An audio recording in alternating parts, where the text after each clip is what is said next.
Locked in my decision to have a collision with my purpose. It is my assignment to be in alignment with my purpose. I'm locked in, going all out, no fear, no doubt. My God, my choice, your will, I'm all yours.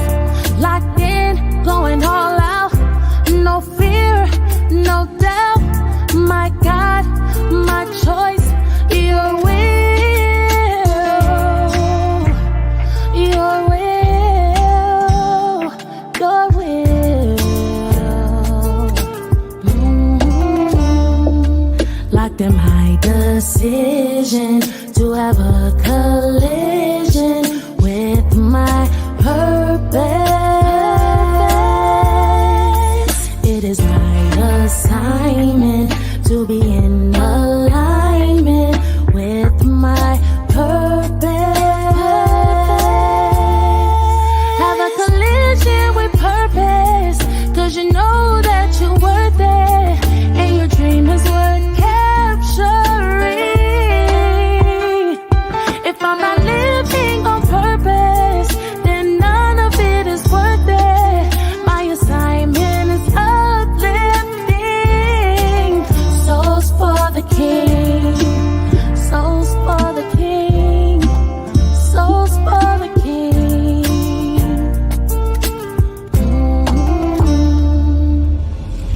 I'm locked in, going all out, no fear, no doubt. My God, my choice, your will, I'm all yours. Locked in, going all out, no fear, no doubt. My God, my choice, your will,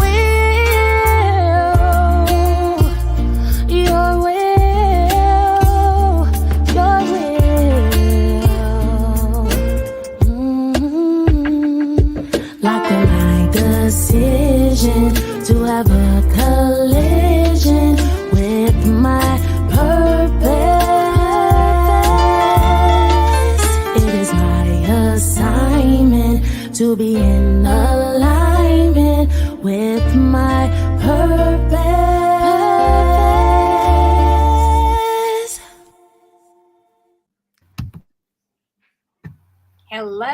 Hello everyone, and welcome this evening to In the Spotlight. This is the home of unfiltered conversation, where real talk is what we do. My name is none other than Donna Thompson. I'm Dr. Laxley Stephenson, and together we are your moderators. And as you can see, we have a screen tonight. Who do we have with us tonight? We have Dr. Cecelia, we have Gary McCook, we have Augusta Foster, we have Renee Rogers. Wow. And so we're going to give each of our guest panelists, is what we'll call them tonight, an opportunity to say a quick word. And we'll start with Mr. McCook. Good night, and good to see you all again. It seemed like it was just last night I saw you guys. Decked out and everything. I saw Dr. Cecelia there in our, I tell you. Everybody was looking good. Everybody's looking good. It was a good night. It was a good night. I was talking to Dr. Lax and said that there are folks that I invited to come, and they were surprised. And it's good that they're surprised, because a lot of times people, you're doing something or starting something, and they say, "Oh, what's going on?" And then they come and they're pleasantly surprised. So it was a good first touch. The decorations was off the chain. Didn't expect anything like that, Dr. Lax. And that black and white theme really. Talk to Dr. Donna about that. Dr. Donna. So whoever did the decor, it was well done. The reception was just great. I think we all had a great time. I learned a lot. One of the topics was about pain. There's someone who spoke about pain with purpose. And I never really thought that, from a painful experience, you can really find your purpose. But that's when they say you hit rock bottom, and then you rebuild or you come up from that. So it was it was entertaining. A normal book signing is not, that's not a normal book signing. That was an we have to give you another name, Dr. Lax, entertainment book signing or what, but it was a good program. Getting the kids from the school involved and having them also hear from adults and young adults. I think is it Xavier? Yeah, and Mr. Young Augusta there. Oh, should I salute? Is that salute? Should I salute, sir? No. Salute. But because it was good hearing your experience. You see people in life and not sure exactly who they are. And I learned a lot. We have been on this forum before. I never know much about you, but that was very interesting. The compilation of things you have done and where you are. And that little miss who was there giving her thing, your daughter. Kudos to her. But it was a good experience for me. Kudos to you, Dr. Lax. I know this has taken a while to get together, but with God, all things are possible. And you nailed it. It was interesting. I had my nice 5-minute speech done, and it was cut down to 2. I started, tearing the papers, tearing it down. I said, okay, X this out. So I had to come down, and then a friend of mine actually timed it and said, hey, you did it 1 minute and 37 seconds. I said, man, I could have done some more. But I think it was concise enough to actually get the point over. And one of the things I didn't mention is that in my life, I think purpose can have, you can have different purposes in your life as you evolve. Mm-hmm. And I think I have evolved. My purpose is always centered around human beings, though. That's what I realized. Was a life insurance representative, then a real estate broker, now doing GIFs. So it's always people trying to enhance people and put a smile, for the better word, on someone's face, or have them healthy. The personal care home, there I call it my ministry, because it's giving back to society, taking care of these older folks who would normally be in a bigger facility with not much love and care. As the word personal care signifies, it's personal care, because our ratio at my place is 2 to 12, while the state ratio is 1 caregiver to 15 residents or so. So the smaller the environment like we have, you give that personal care. So always people oriented, and just looking forward to what the rest of the year has, with your book, and next year, looking forward to next year. Again, I'm sure you're planning for next year. I got to run, so let me just put in a little plug. I did mention about the Jamaica International Independence Foreign Song Competition, and that we're accepting entries right now. A lot of very interesting songs coming in. The deadline is April 30th. So anyone here who I heard Dr. Cecelia can sing, and Renee can sing also. So I'm looking forward to your entries by April 30th. It's JIIFSC.com. Between April 30th and May 15th, the judges will look at the songs and choose a top 12. And then between the 16th of May and June 30th, we have fans from around the world who will participate in voting, so they can help propel their artists to the top 7, which will be announced on July 1st. And then July 27th, I'm sure I'm going to see all of you there, and everybody who was there last night will be there. I'll be there. So I'm looking forward to that. It's our 4th year.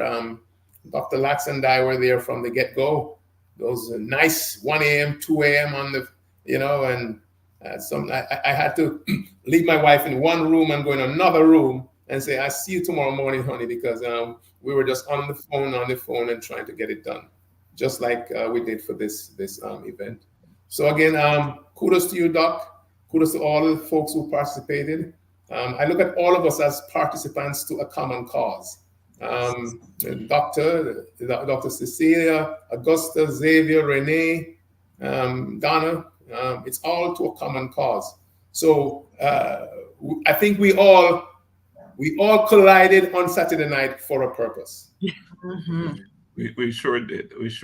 A couple of things, Gary, that you talk about paying to purpose. And you know, one thing I want to say. So what this book is really about, it was a case study, and the population of the study was 70 plus individuals, yourself included, because you came on and interviewed you. So it was a case study, and 3 themes emerged from the study, and one was paint to purpose, one was purpose by design, and one was scratching into purpose. So that's what those categories are all about. And so there was some, you know, scientific, you know, there's a thing going on there. It was not just making it up, you know, things. You know, we asked questions, we had research questions, and you know, we came up with some answers. You know, but that's what this was all about. Yeah. So it's not made up. There's some. It's true, Dr. Lax, and I mean, just to, you know, add something else, when they talk about the paint to purpose, the reason why that one sort of stuck out at me, I remember, Dr. Lax, you and I were brokers, and 2008 came, and the market went down, real estate market went down, and I had this facility, I had this house that I bought on 1.3 acres, which was my real estate office, because I didn't want a traditional office in a strip mall. And when 2008 came, the option was to sell it, rent it, or lose it. And it was painful. And that is what caused me to start a personal care home, because I had this place. So I kind of say that was a pain. When I say lose it, I said, my gosh, no, I remember having my real estate sign up outside, and one day I'm driving by, going to it, and the sign disappeared, and I called the city and said, where's my sign? They said, oh, we took it away because it is blocking the right of access. And I said, look at all the Keller Williams sign and all the other signs down the road. You didn't do anything like that, but you took mine. But guess what? Just today, I decided to do a personal care home. So you can keep that sign wherever you put it and just keep it there. So that in itself kind of ties into pain with purpose. We all were going through financial challenges at that time. And from that pain of real estate going down, the purpose of the personal care home was born. So, excuse me, Andrew? Great example. Excellent example. And let me say, Donna will say what she needs to say tonight, but Donna organized this event and made it something spectacular. You know, when I walked in but I got even anyway, so. But when I walked into that room, into that hallway, and I was blown away when I saw it. The first thing I saw was that thing she had in the middle. I was like, tears coming. She kept it a secret too. And I said at that point, I got something for you. I have a secret as well. And I landed this, but not just on her, also on Dr. Cecelia. So it was an awesome night from my perspective. But I know, Gary, I know you got to go, but we appreciate you coming on and sharing your thoughts, this did for you. And you shared with me that you had invited some folks on, and they were like, wow. Yep, they were saying, hey, next year we gotta get it out. We gotta get it out. So again, good first, kudos to you. Good first go around. We know we can always tweak here and tweak there, and you and I have that conversation, and we're gonna do it. It's all a community thing for us, Dr. Lax. Making sure that whatever you have in mind, we're there in support. So we're here fully for you, sir. But the one thing I want everyone to understand: this is not an annual thing. Purpose is a day thing. So even though we had an event, it's not about the event. It's about what we're doing daily, every single day. So those individuals that's waiting for next year, it's the wrong move. Every day. Live your purpose each and every day. So yeah, we come together and we celebrate something and do it in a big way, but it's not about that. It's about what we're doing day in, day out, each and every single day. So thanks, Gary. I know you got to run. We have big things happening in April. That's the deadline sometime in April to get your stuff in, your songs in. But in July, we're going to do it big. And before I go, you can look at let me move and you can see my thing. Our logo is loving you from afar. There you go. Nice. Loving you from afar. This looks like Dr. Cecelia there, right? Yeah. Yep, that's me right there. Yeah, over here is it looks like Augusta over here. So we're doing things, but again, thanks, and then we talk later, guys. Absolutely. Thank you. Thank Thank you, Gary. All right, Thank bye-bye. you. Hey, And again tonight, we're bringing on participants, collaborators, attendees on the chat and this platform just to share their experience, what they experience. So I'm going to turn this back to Donna, our key organizer and CFO, and one of the reasons why we're here. Oh, wow. What can I possibly say? I am happy that we had a very successful event. A lot of preparation, a lot of work that went behind it, but it was just more than a book signing for us. It was really the launch of the company, A Collision with Purpose, and the work that we're doing and the work we intend to continue doing. So I am very happy and pleased that it was successful, of course. And and I'm proud of Dr. Locks. I'm proud of Dr. Stephenson. I'm very happy for him that it was a very successful event. And I'm happy that you're over there. I want to say something about success and not achieving, right? They say that when things are working, you shouldn't be surprised. Because when it's working, it's because of what you're doing, things that you're doing. And I know that we did some serious work, year and a half worth of serious work into this process, into this program. We interviewed over 72 individuals in 1 year from all across the globe, all across the world, from Bulgaria, Jamaica, Atlanta, France, other places, So, and we put a lot of time. We spent a lot of time with this book, talking to people, fine-tuning it, and the same thing about when things are not working. It's also because you should not be surprised when things are not working in your life. It's because you're not doing what you should be doing. So there are no alibis for failure, and there are no explanation for success. Right? They're none. So, Dr. Cecelia, I know you're not going to be with us all night. I wish you could stay a little bit longer. You're always rushing. Even at the brunch, you was in a hurry. No, I had something that I have a few things that I have to get done tonight, and I didn't have this on my schedule, so I wouldn't miss the opportunity to be here to share. So I said, okay, yes, I'll come on, but I cannot stay past 8:00. But I'm here. I'm here. So say that again. Talk to us. What was it? What was it like? Oh my goodness. First of all, Donna,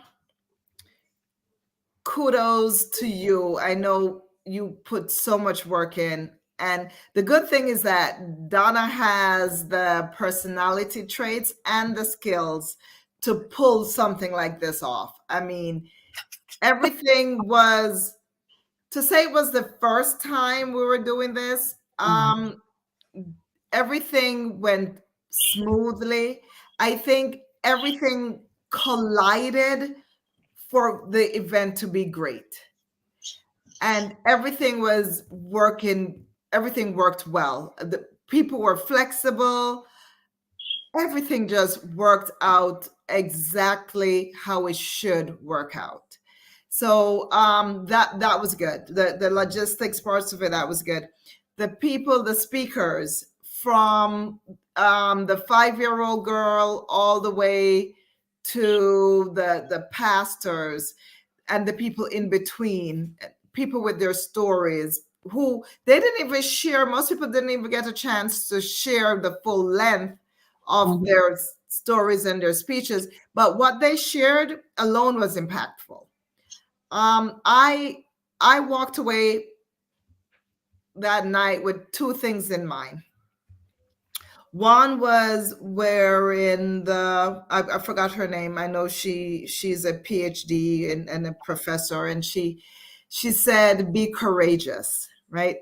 She said, be courageous, ask for what you want out of life and go for it. And I walked away with that.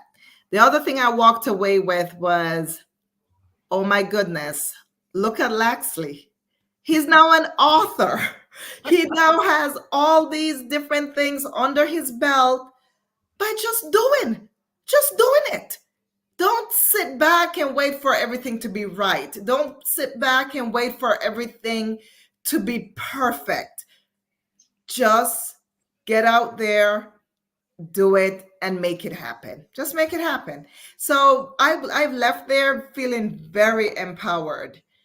I mean, I came home, I'm like, you know what, that's it. Nothing that I'm sitting on. I'm ready to move. I'm not sitting back on anything. I'm not waiting on anything. And I'm getting ready to launch my own podcast to deal with the subject matter of what I have all this passion about, and dealing with what I do for work. Oh, and I did not get to mention, I was taken off guard with my wonderful award that I forgot to mention about the mentorship program, the Global Humanity Network Mentorship Matters program. And so I didn't get to talk about it, but I do want for us to get it back into the spotlight, because we are going to be kicking that off. Well, we kicked it off before, but we need to ramp it up a little bit. So we're getting ready to do that. So I want for us to speak to our friends and family and let them know that there are a lot of children out there who need us, and we need mentors. We need people to make the commitment to serve. It's 1 hour a week. That's all it takes. And we can make a big difference in children's lives. So I want us to focus on keep doing what we're doing. We are making a difference in people's lives. We do every one of us on here, everyone who's listening, we all have a purpose, and we can live a purposeful life. And when we live a life with purpose, we live a happier, healthier life.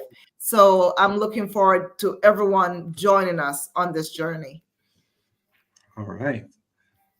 Thank you, Doc. So, Doc, do you have to go, or are you going to stay a minute? I can stay until like 3 more minutes. All right, hang on, because I have our editor-in-chief, Miss Lynn Braxton. She edited the book and put a lot of time in. And I also have our MC. He's here as well. So as you can see tonight, we are just getting together with the crew, with the theme, everybody that was on the show. So hey, Will, how you doing, man? Hey, guys, can you hear me? Yes, we can hear you. All right, doing pretty good. Just got home, rushed to try and be. Laxley said I better come in for about 5 minutes, he said, but dinner's on the table, so I'm hungry. But I'm going to tough it out. We have Lynn here as well. Lynn is our editor-in-chief. Lynn, you want to introduce yourself? Sure. My name is Lynn Braxton, and I'm the CEO and founder of Divine Editing and Proofreading Services. And it was such an honor and pleasure to be the editor for Collision with Purpose. Wow.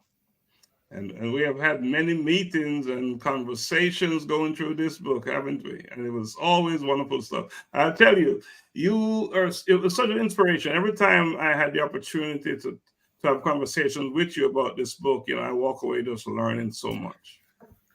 Well, Now, I tell you, Lynn is a teacher, by the way. she's a former professor. So you're going to learn when you talk to a professor, right?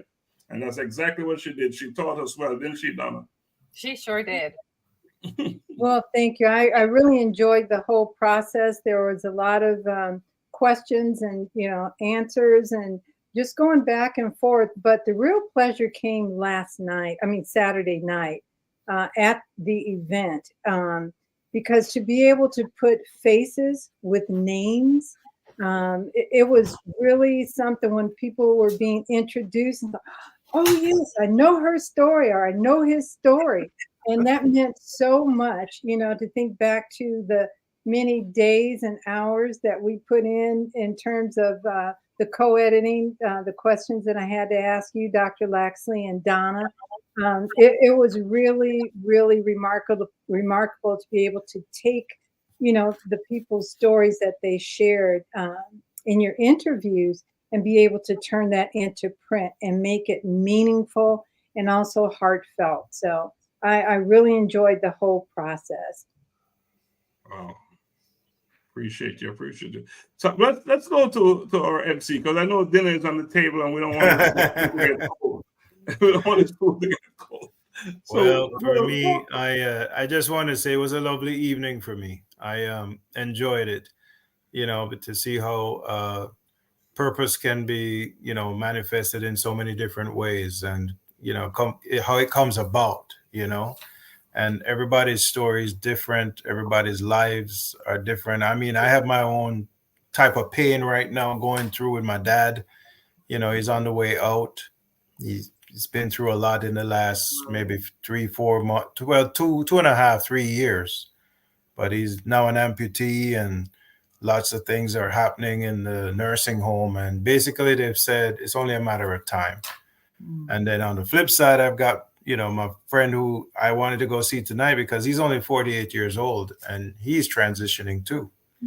And so it's a lot going on. So it's making me reflect inwardly now. What am I doing with the rest of my whatever God has for me to do?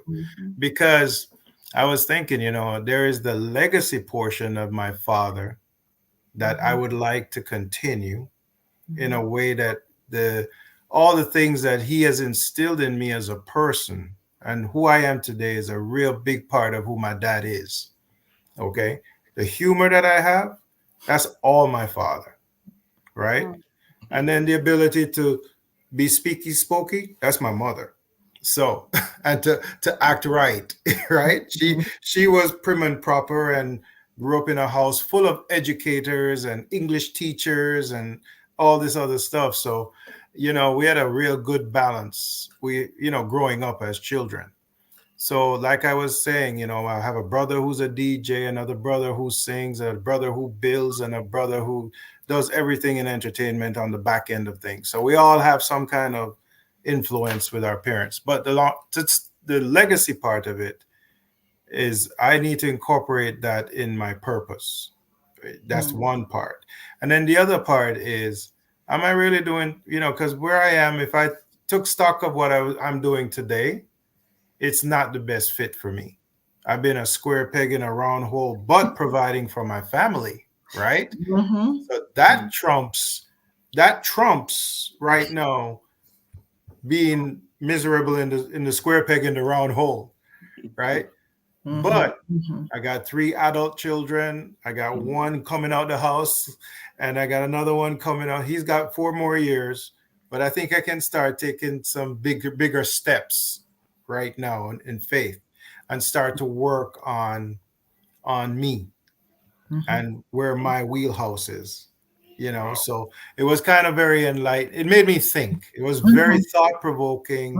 It was a time to really sit down and start. Well, not sit down, because everybody keeps saying, hey man, you got potential, you do this, you do. For years you hear the word potential and all this other stuff.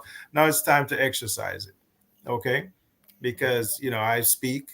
I don't just MC, I do speaking as well. And I'm, doing some research in that area too. So just trying to figure it all out here in the next, I would say this year, 24, working on it in 24. After my dad's journey, right now, that's all my focus right now. So after that kind of transpires and shifts, we'll start, working on that 100%. So, but just to say I had a good time. It was good. It was good. Yeah. One thing I want to say, and I know other people have other things, other questions they may want to ask you. I have something I will share with you. I will offer you as a gift in the pursuit of your purpose. You did such an awesome job for us that I want to share this with you. When we meet, I will give you a copy of Unearthing You. Okay. I think that is exactly what you need right now. All Everything right. that you just said points to that. So I'll make sure that when I see you, probably sometime this week, because you should have it immediately. Yeah, I travel on Thursdays, so I'm going away for a week. Yeah. So if we can hook up before that, then I can read it on the trip. Yeah, well, you can't read it. You won't be able to read it. Oh, But he can. You have to work it. He can it's work. a workbook. It's a workbook. It's a workbook, but you can take it with you. What I like to do with workbooks is read the whole thing first and then reread it and do the workbook. Yes. Okay, no problem. You do what you want. Yeah. But I'll have it for you before you leave. And, all right. Sounds good. And Dr. Cecelia can tell you about that, a little bit about that. But, all right. Sounds good. Sounds good. Yeah. All right. Well, I will see you guys. It was so good seeing everyone Saturday night. And I know I'll see most of you in the near future. But I have to run. Thanks for joining us, Dr. Cecelia. You are welcome. Good one, Doc. All right. Have a good night. Bye-bye. See you later. And my mom's name is Cecile. Okay. We're all connected one way or the other. All right. Bye, guys. All right. Thanks. Bye-bye. And Dr. Laxley, can I just say a comment to Will, if that's okay? Yes, you can go ahead. Okay.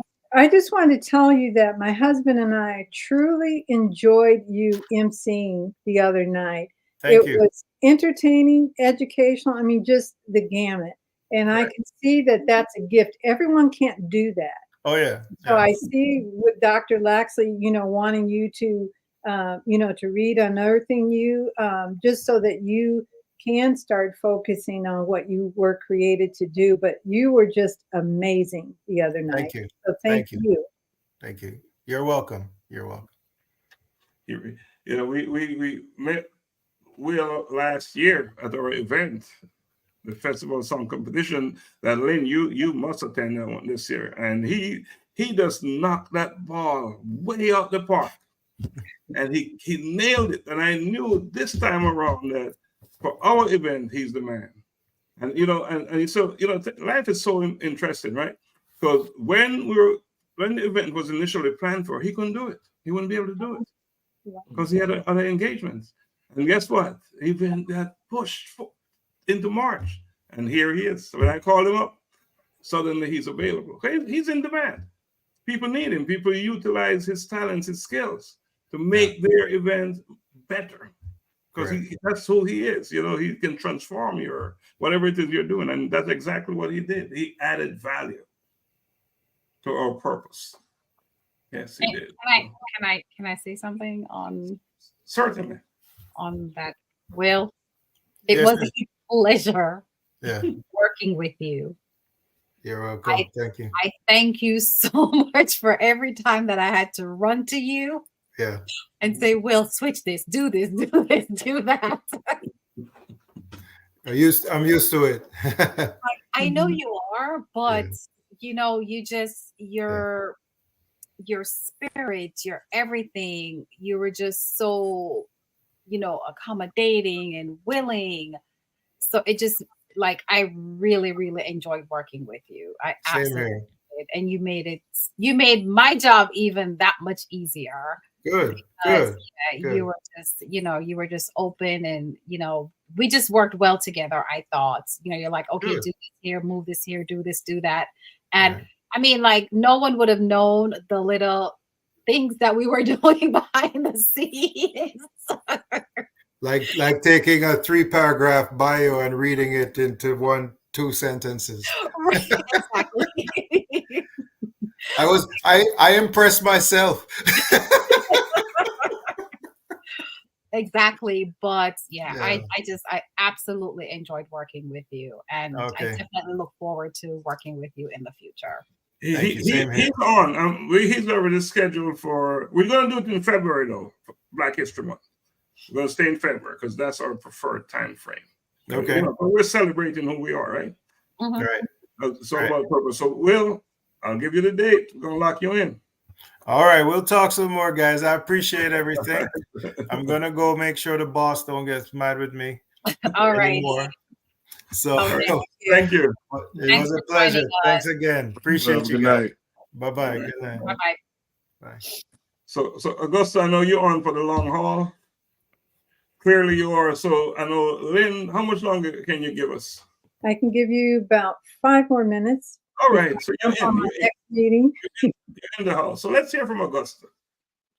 Yeah, I'll make it short, sweet, and concise. It was amazing to take part in this event from the ground level, from seeing you and Donna and hearing about the meetings and the entire planning and plotting of it, to the setup, to the takedown.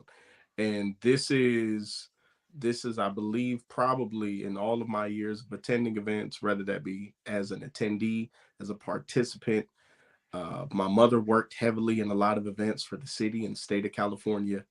This might be the most successful inaugural event I've seen. And I've seen dinners for mayors, setups for senators, people running for office, congressmen. For an inaugural event, this was darn good. This was pretty solid, an amazing turnout, sound quality, video quality. It was, again, I've attended a lot of events. This was very good, Doc. Like, I was super proud to even be included in the number of people to collaborate. Just want to salute everybody who took part and invested their time, their money, and their effort. As you could see, if you haven't had a chance to watch the replay, it was totally worth it. Like, everything that you did, it came out to something amazing and exemplary that will be remembered for the annals of time and for years.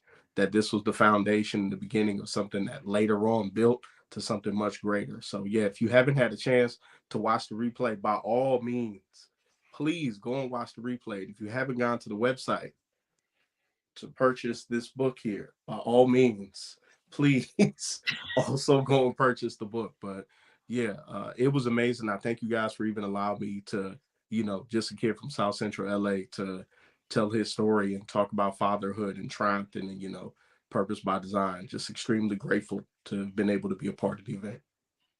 The thing that really did it for me in your story was when your friend looked at you and said, "They let you into the police? You, of all people? Yeah. You?" And like, I had a great conversation out front with, I believe her name was Mrs. Edwards, the young lady who's the resource and police officer for Gwinnett Public Schools. And even she said, she was like, your story was very much likened to mine. And I said, those are the times where you get a chance to collide with people who you don't even realize your upbringings, your backgrounds, some of the paths you had that could be extremely similar. I would be remiss if I did not give a huge shout out to the young people at Restore and Relief. The young folk who were awarded the scholarships. I made sure to post them today on all of my social media. And I said something that very much holds true. The people say, oh, the future is in good hands. The future is in good hands. And seeing those people and listening to their teacher, their administrator, and her tell the story of how seeing the first day, 75 kids amped and excited to do community service.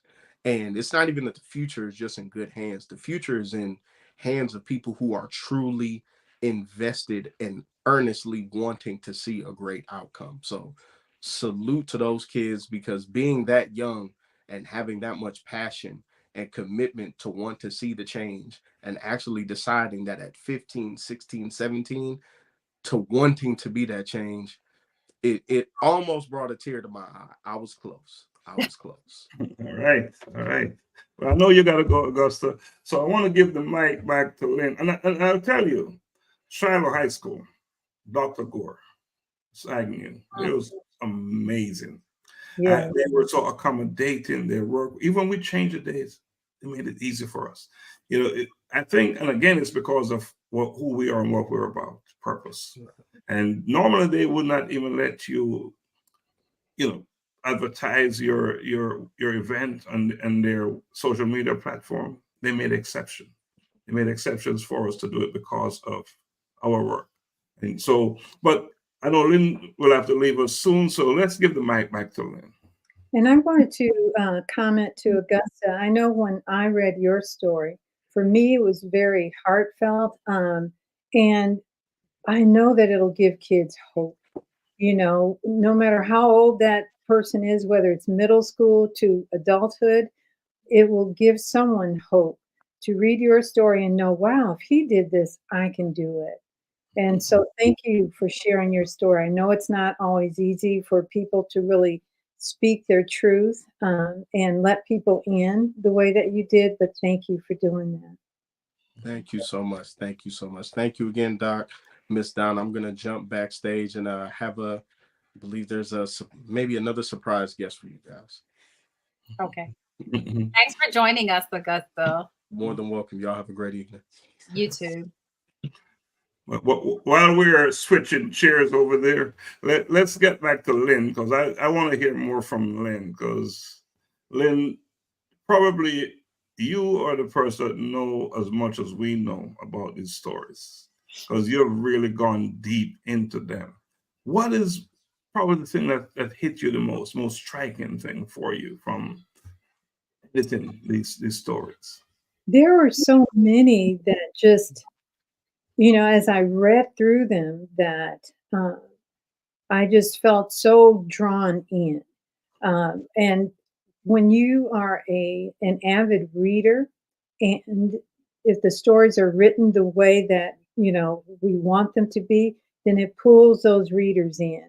And then we create that page turner where they constantly turn the pages to get to the next story and then the next and get all the way through the book. And I felt that this book does just that, because people were so open, and basically raw with telling their stories and telling, what they were thinking, feeling. And I think about like Susanna's story about her child, and the information that they found out when she was an infant and what the expectations were. It just, and to see her the other night, I didn't get a chance to talk to her, but to be able to see her, it was just such a wonderful, wonderful moment for me. And, as well as the other stories, I think about Amari Harris and her story as a beauty queen. And I did get the opportunity to talk to her. Hi, Tremaine. And so just being able to talk with her, I spent a little bit of time with Jawan as well. And to finally get to see Donna in person instead of always virtually. Those things really mean a lot. But the stories that people shared, I thought they were truly amazing. I know that all the readers will pick up this book and just be amazed. And I'm not just saying that, but as not just an editor, but like I said, I love reading. So I'm an avid reader, and being able to go through each person's story, that they shared, and you knew that they were pouring out of their hearts, and that takes courage to do that, to open those wounds and let people in and see, what you've gone through. So I really appreciated the opportunity to edit the book and reading through everyone's stories, all 18 of them. And it was a journey, but a wonderful journey it was. So, and hi, Lexi. So that's what I wanted to share, Dr. Laxley. You are just such a phenomenal person. So let me just put that out there first. With trying to help people to find their purpose in life. And it makes you think about the journey that you're on. And I know for me, and we'll talk another time about it, but the Lord took me through a shift of my purpose. Still, the same purpose, but a different way of looking at, what He had created me to be. And so I'm just so thankful that through this journey that He made me open up to expanding the journey that He had set me on. Yes, this is your purpose, but now help other people tell their stories.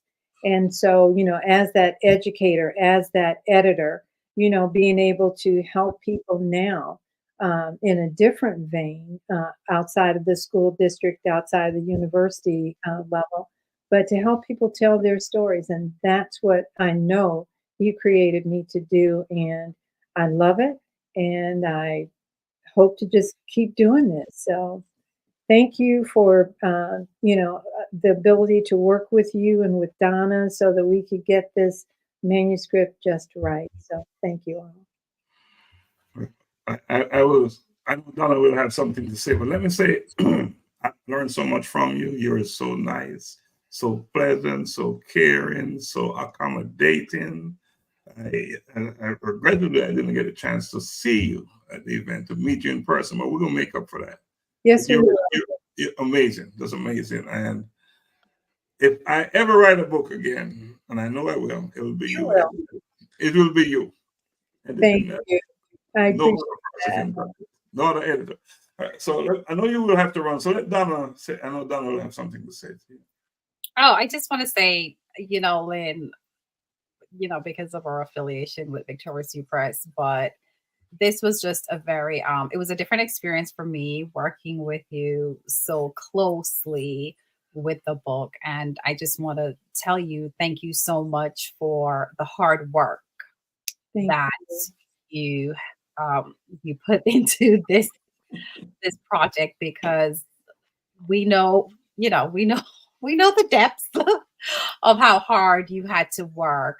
And I just really appreciate you being available to literally sit there with us and just go through story by story and read and making sure that it flows right and everything. And, just your patience it's remarkable. And we really appreciate it. And I appreciate you. Thank you both. Well, take care, everyone. Thanks so much. Thank you, Lynn. Thank you. Can we take a quick break and come back? Sure. Let's take a quick break and come back on.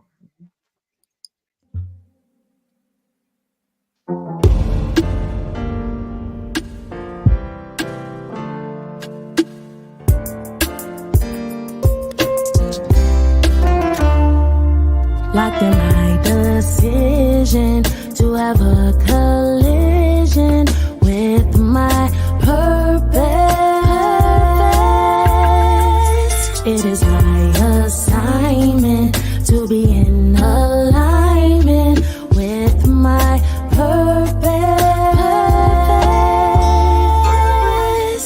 I'm locked in, going all out, no fear, no doubt. My God, my choice, your will, I'm all yours. Locked in, going all out, no fear, no doubt. My God, my choice, your will, your will, your will.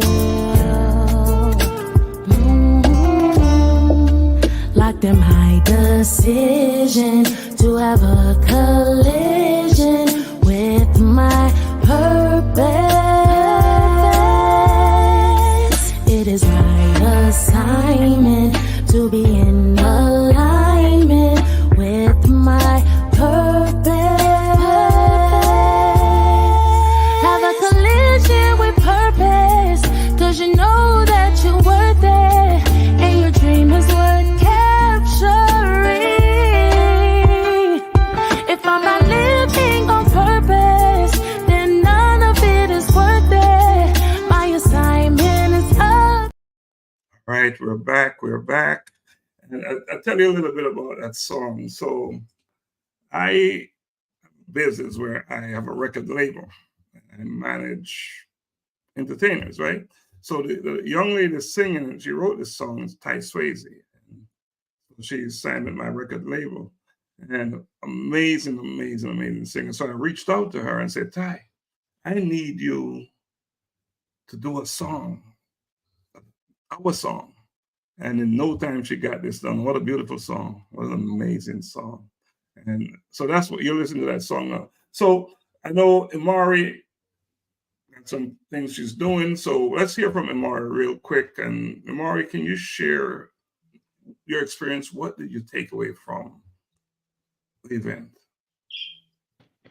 I really liked it because I hadn't seen the book before Saturday night. I hadn't read anybody's stories or got to hear from anybody else that was a part of the project. So it was really nice to see that I wasn't alone. I was in the portion called Pain to Purpose. So the losing my aunt and it inspiring me to become an attorney and seeing that there were other people that went through something that was traumatic to them, that went through something that really caused them mental distress, and turning it into something positive and turning it into something that can change other people's lives was really inspiring to me, because there are often times that I feel like, why am I still doing this? It feels like I'm doing the right thing and still getting nowhere. It feels like I'm talking to a brick wall at times. So seeing that there were other people going through the exact same thing, but reaching for different goals was really inspiring to me. Wow. Yeah. Just jump in and let's have a conversation with Imara before she goes. Feel free to ask her questions and talk to her. Tremaine, Donna, so Lex, any questions for Imari before she? Let's say, Imari, what did you think about the whole experience at the event, besides being able to meet the other collaborators of the book? I was really happy so many people showed up. I didn't know what to expect, but I loved to see even people who weren't a part of the project physically, like their stories weren't physically in the book, being able to hear from people like the honorees that introduced the people getting awards, and other people in the community just coming out to support, because I know how hard it is to put something together and put your all into it and feel like nobody is appreciative of it. So I loved seeing people from the community and people who weren't necessarily like directly involved with the project being so supportive towards what Dr. Stephenson put together.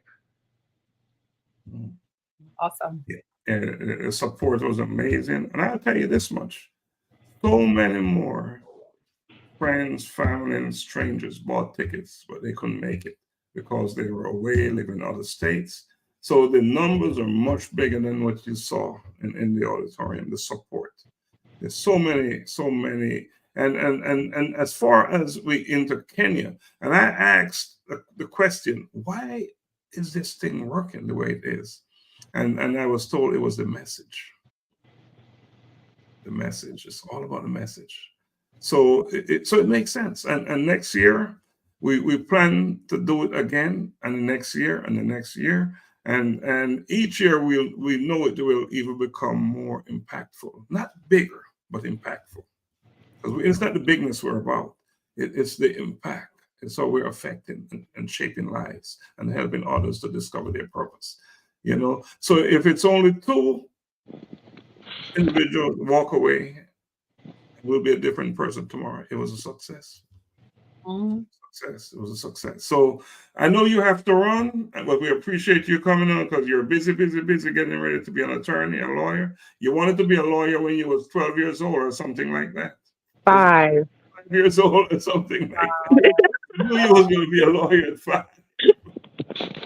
So that's just so powerful because you had to put that man away, right? I talked about it when we did our interview for my story to go in the book. I would have sworn up and down at 12 years old that I was going to get my law degree and put the man who took my aunt away from me behind bars. And I'm not even in law school yet. He's been sitting in prison for God knows how many years at this point. But at 12, I was like, oh yeah, I'm going in there. It's going to be me. I'm going to argue and you're going away and I'm going to put you there. But I absolutely admire the attorney that worked with my family, because at 12 years old, I had that confidence because he explained things so thoroughly, because he was so kind and so patient with my family. And I was a real good eavesdropper as a child. They didn't tell me anything. They wanted to keep me as far away from it as possible, protect my innocent 12-year-old mind. And I was listening to my mom explain things to my grandma, listening to my grandma explain things to my granddad, listening to my parents talk about it. I never spoke to the attorney, but because he's explained things so well, I was able to get things secondhand, and I literally understood each and every step of the legal process that was happening with my aunt's case. So I have been trying to reach out to him, and I cannot find the proper people to reach out to him, but I do want to be able to speak to him before I go off to law school, because he just does not know how much he has changed my life and the way that he has impacted my family. And if I could have that impact on even one family, I would absolutely love to do that for them, because that was a very dark time in my family. It was not something that I wish on even my worst enemy, not something that I wish for anybody to go through, but nobody deserves to go through something like that alone. And if I can be there for a family, if I can be that level of support and that level of kindness for them, I would feel like I accomplished my law degree 100 times over. Well, I congratulate your mother and your dad for the work that they've done with you. So it's also, I had the opportunity to meet her, and when I was interviewing you, I asked, "How did all this happen?" And you pointed to your parents, and I met your moms, and I've been following her, and she's a powerful, powerful, powerful, powerful human being. I won't even say a woman, human being, because she's just doing it, and she did an awesome job. Awesome job. And I've told you that before, and I want to say it again. You keep doing what you're doing. Stay focused. Keep your eyes on the prize, and go get what you want out of life, because they're waiting for you. Yes, thank you guys. You're welcome. Thank you so much for joining us. Yes, ma'am. Have a good rest of your show. Thank Thank you. you. Thank you.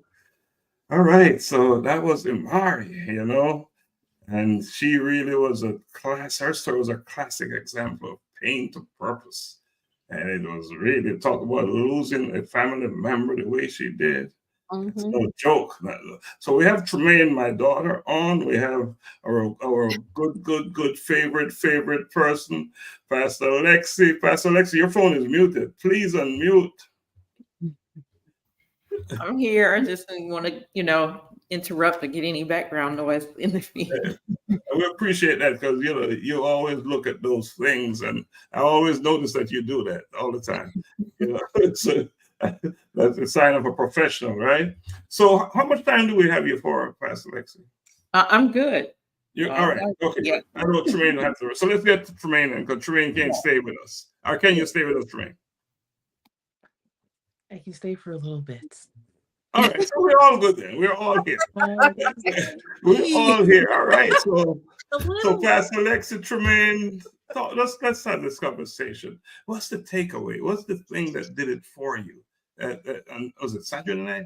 Saturday night. And we can even take it to the brunch as well. What is that thing that did it for you? Well, first, let me just say this.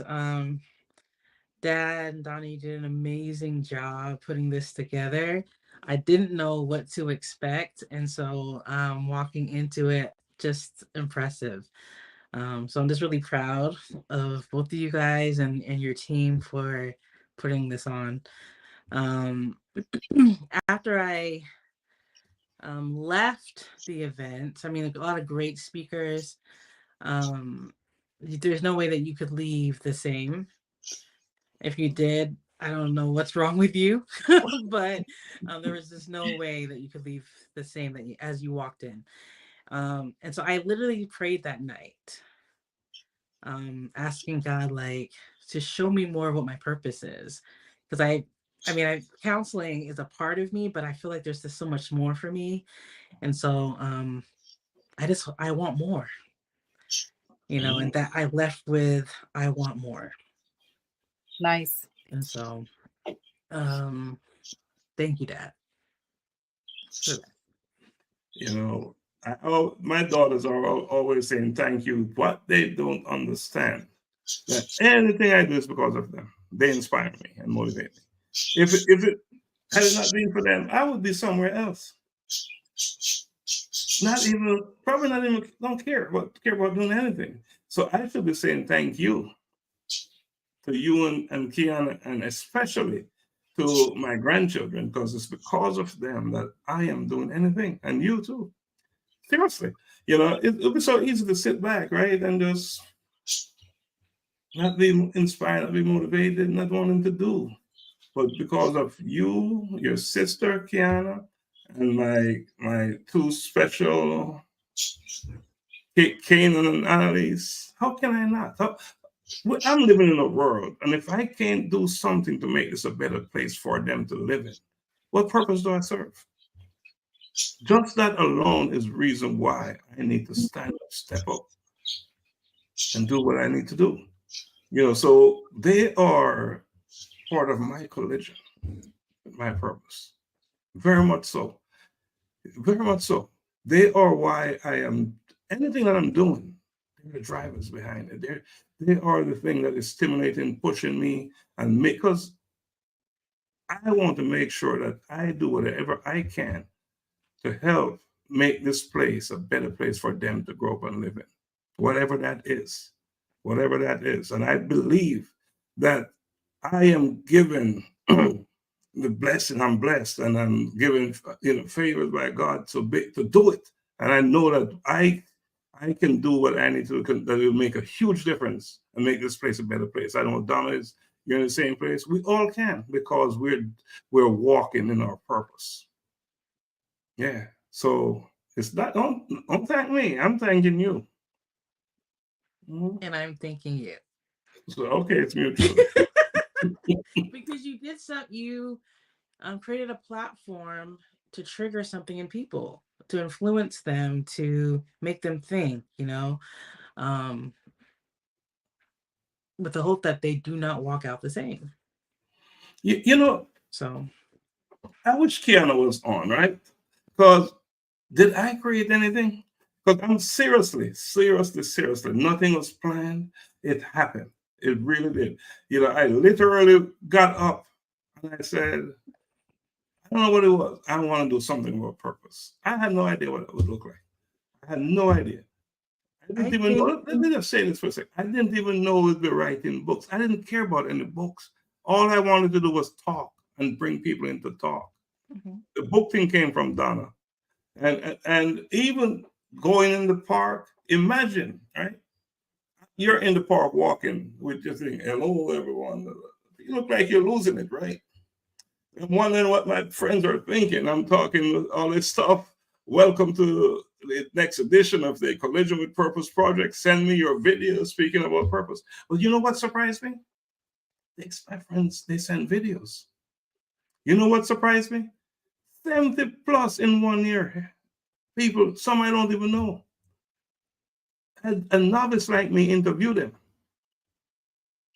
Seriously, I've never interviewed anyone except for schoolwork when I'm doing my studies, right? That's the only time I've ever, and yet they trusted me to have this conversation with them.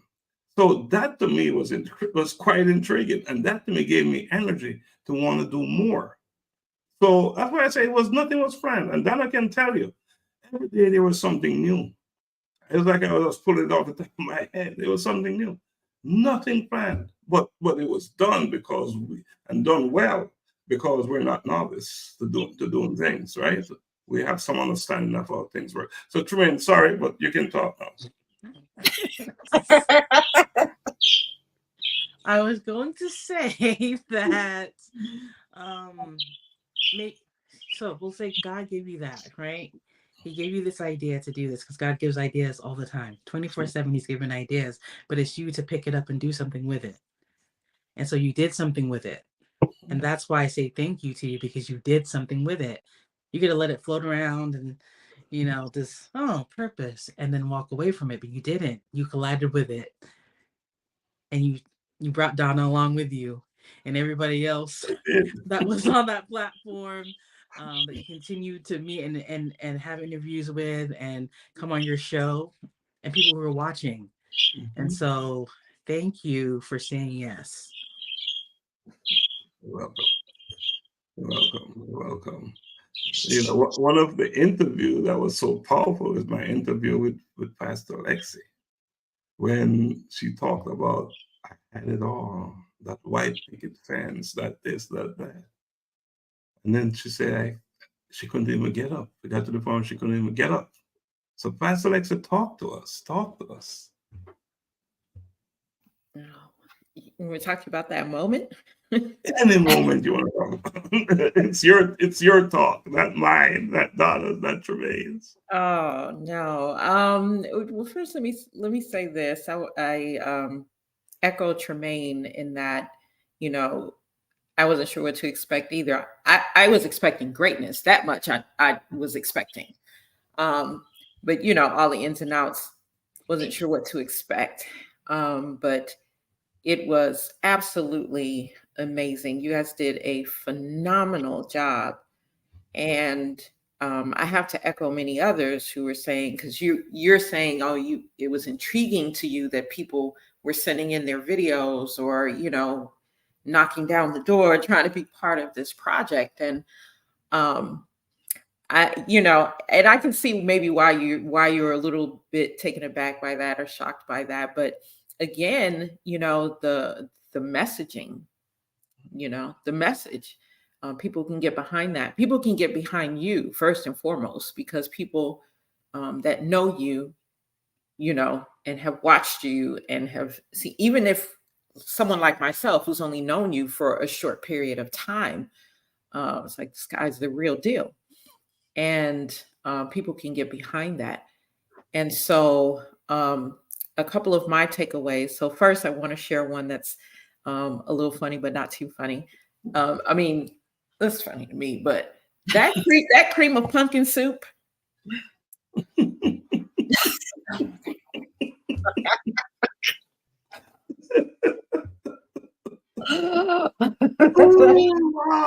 Whoever made that, listen, I'm just like, oh my goodness, it is so sad that I did not live nearby, because I would have taken that whole pot. So anyway, whoever did that, amazing job. Let me tell you who did. Let me tell you who did. My niece, Sher's kitchen. She was the chef. Okay. Were they the same ones that were doing the Yes. Okay. Yes. Well, amazing job. So if she hears this, that was oh my goodness. Anyway. So the other thing that that I was inspired by is that, you know, it's very easy to get on social media or watch television or, you know, wherever we're picking up news from, and we're always hearing a lot of negative things that are going on, a lot of, you know, things that are very distracting, you know, distracting people from doing things like this, from walking in their purpose. And so to be in this setting where the focus is to talk about purpose, and the focus is to encourage others to find their purpose, to, well, I always say rediscover, right? Because we're born, it's part of us long before we even hit this earth. So to rediscover it, and encouraging those that, you know, maybe hadn't even given it much thought to give it thought. I just thought, wow, this is just really great to be in a setting like this where you can hear these amazing stories of just ordinary people. I mean, we're all just ordinary people who got an idea and did something about it, right? And I don't think any of us knows, Dr. Lax, I don't think any of us knows how something is going to play out entirely. Some of us may even sit down and plan, okay, it's going to look like this in year 3 and look like this in year 5. But the truth is, you know, if we are allowing God to do it, it's so much bigger than we could have ever thought or imagined.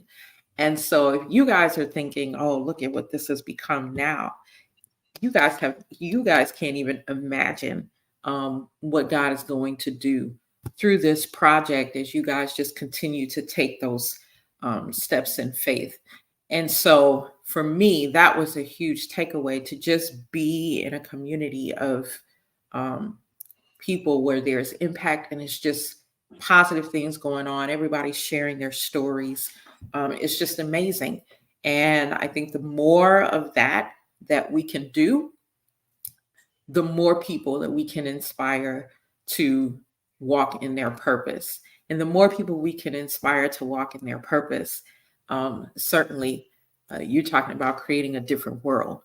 So that was just one of, there were so many, but those were a couple of the takeaways for me. Mm. And that's powerful, powerful stuff there. That pumpkin soup. Listen. Pumpkin soup. Listen, the soup. I mean, that soup was great. And I all was walking around.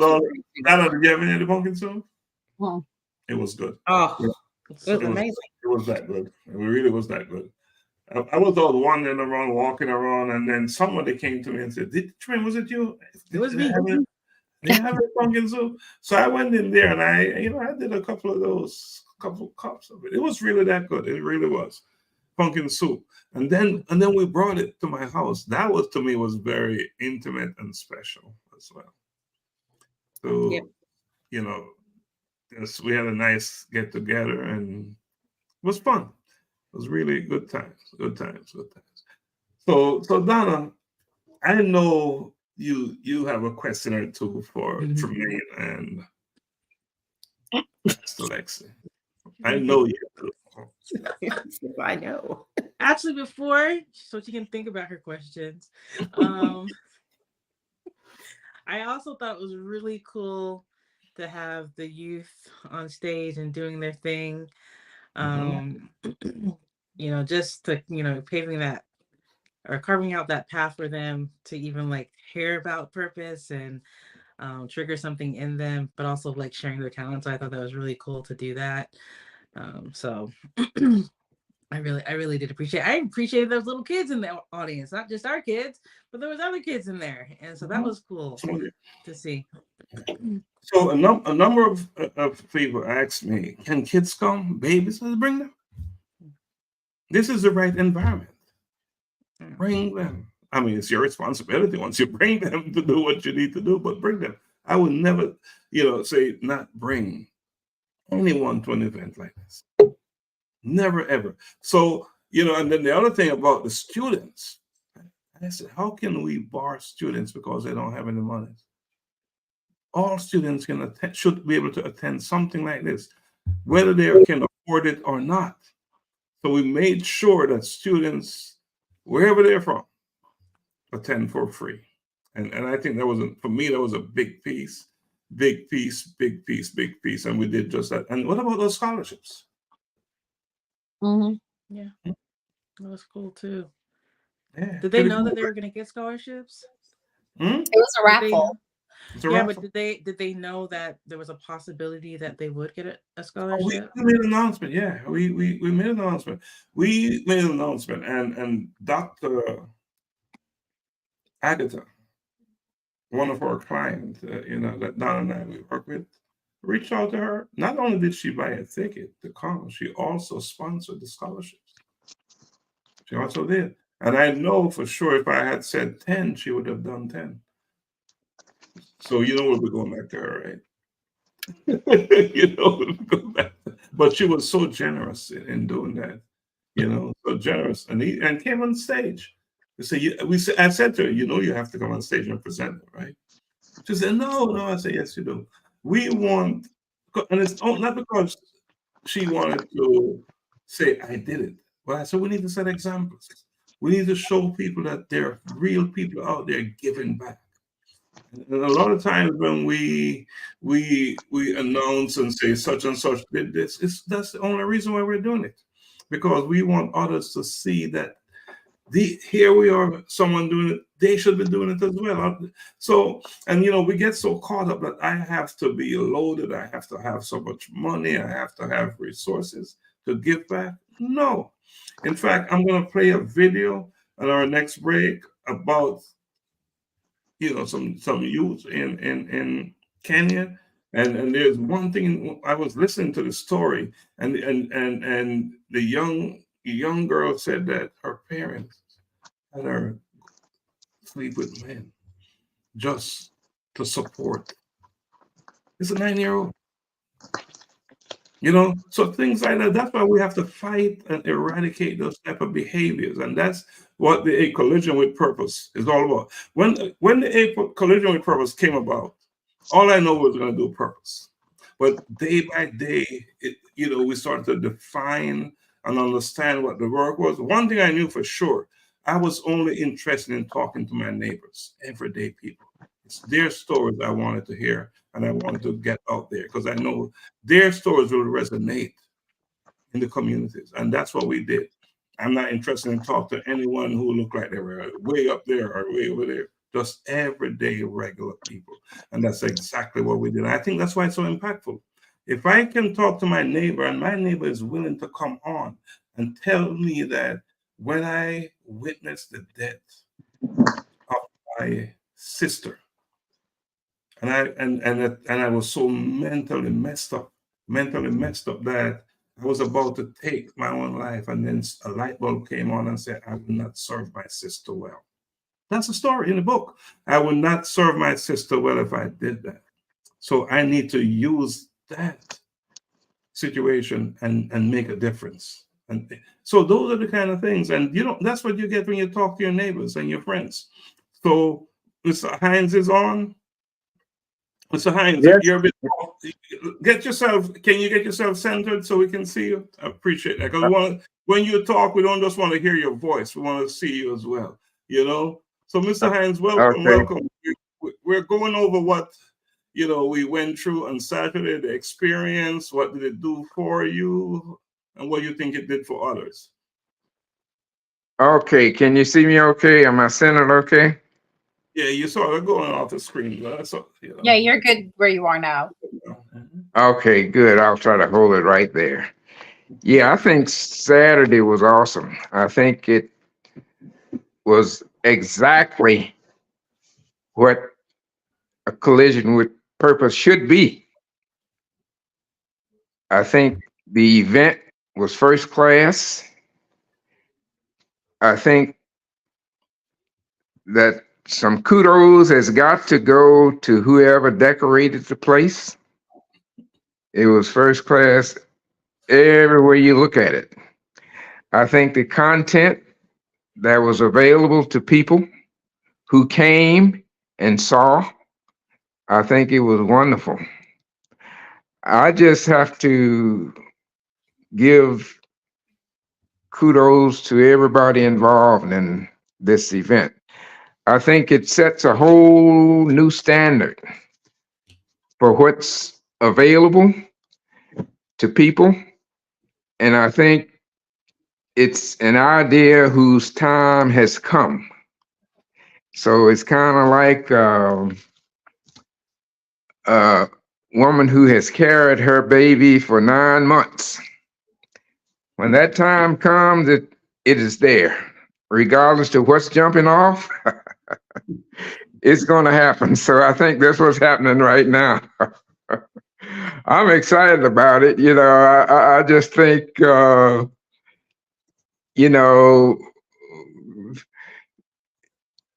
Collision with Purpose is on a cutting edge. And I think that's a good place to be. And I think that's a good place to maintain the organization, to lead people, because we are people who will imitate what we see. I've noticed that across different industries. If our people don't see it, in many instances, they don't think it's real, but when they see it, they say, oh, I can do that. So I think that is what's happening right now, and I'm happy about it.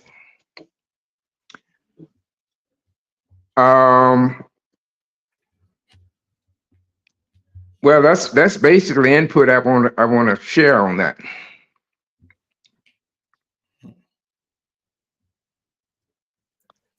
Oh, thank you, Art. You know, Art's, your story, promise made, a promise kept. And I know the first conversation, we actually did 2 interviews, right? And the first conversation when Art talked about his mother and how his mother would take care of him, take care of this little boy who always had some challenges, right?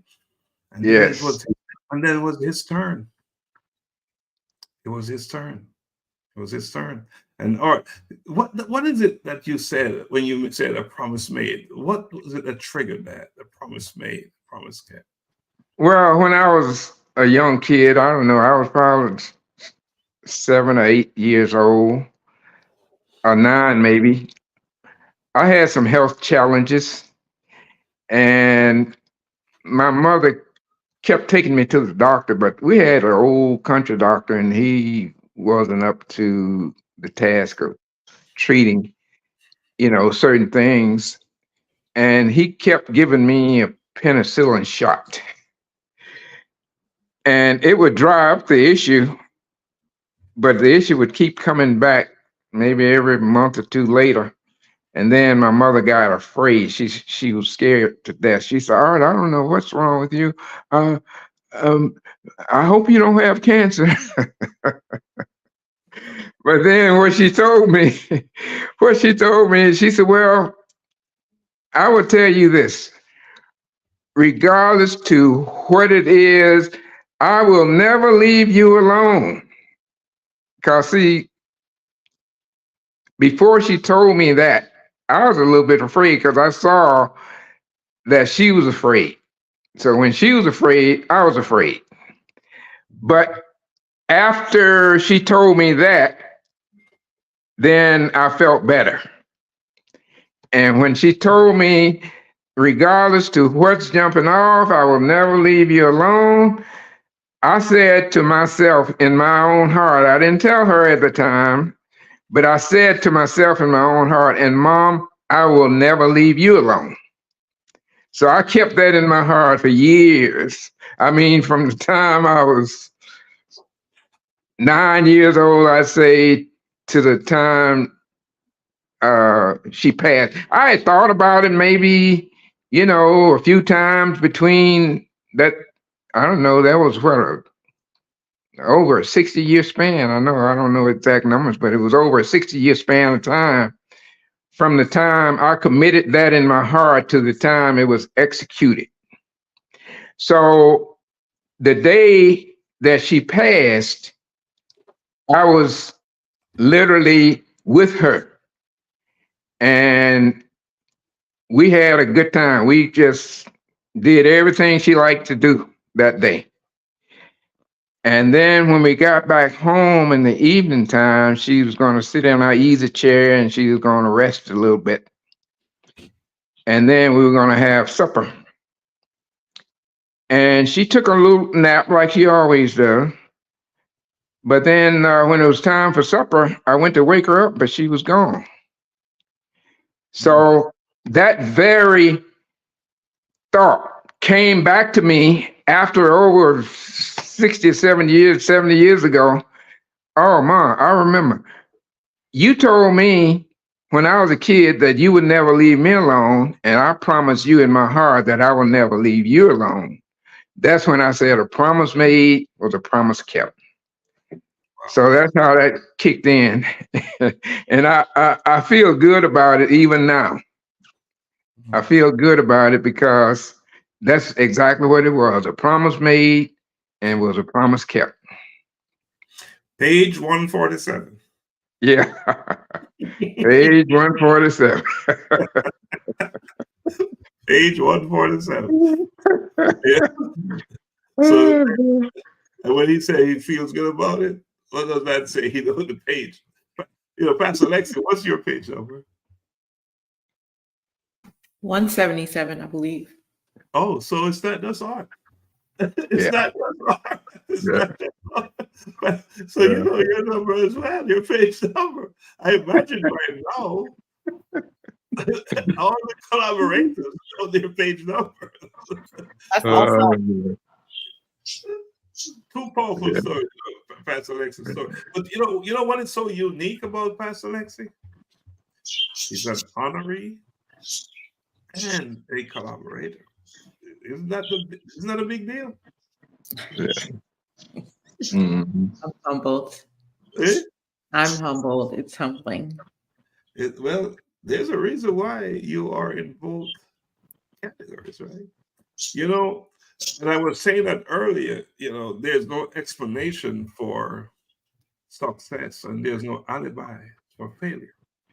Because when you're doing the work guess what? You will achieve, you'll be successful. When it's not working, when you're not getting your results, it's because you're not doing the work. So that you are in both sections of the the honorary and the collaborator section, it says a lot. So humbled, yes, but it's a big by deal. God's grace. I said by God's grace. And tell us about your title. Your title, your title, your subtitle. In the book? Yes, in the book. Yeah, the title is I've lost it all. Wow. That is the title. I've lost it all. What is that saying? I've lost it all. Well, there was a period of time between 2008 and 2011 where I pretty much almost anything you could think of losing financially, I did. So, from job to marriage to homes to cars to just about anything you can think of. And the only thing that was left after all of that was a mountain of debt, $300,000 worth of debt. And something like that. Like I said, when you are conditioned to, achieve that American dream, go to school, get your degree, get the good paying job, get married, have the kids, all of those good things. And you do all of that. And then these string of events start to happen.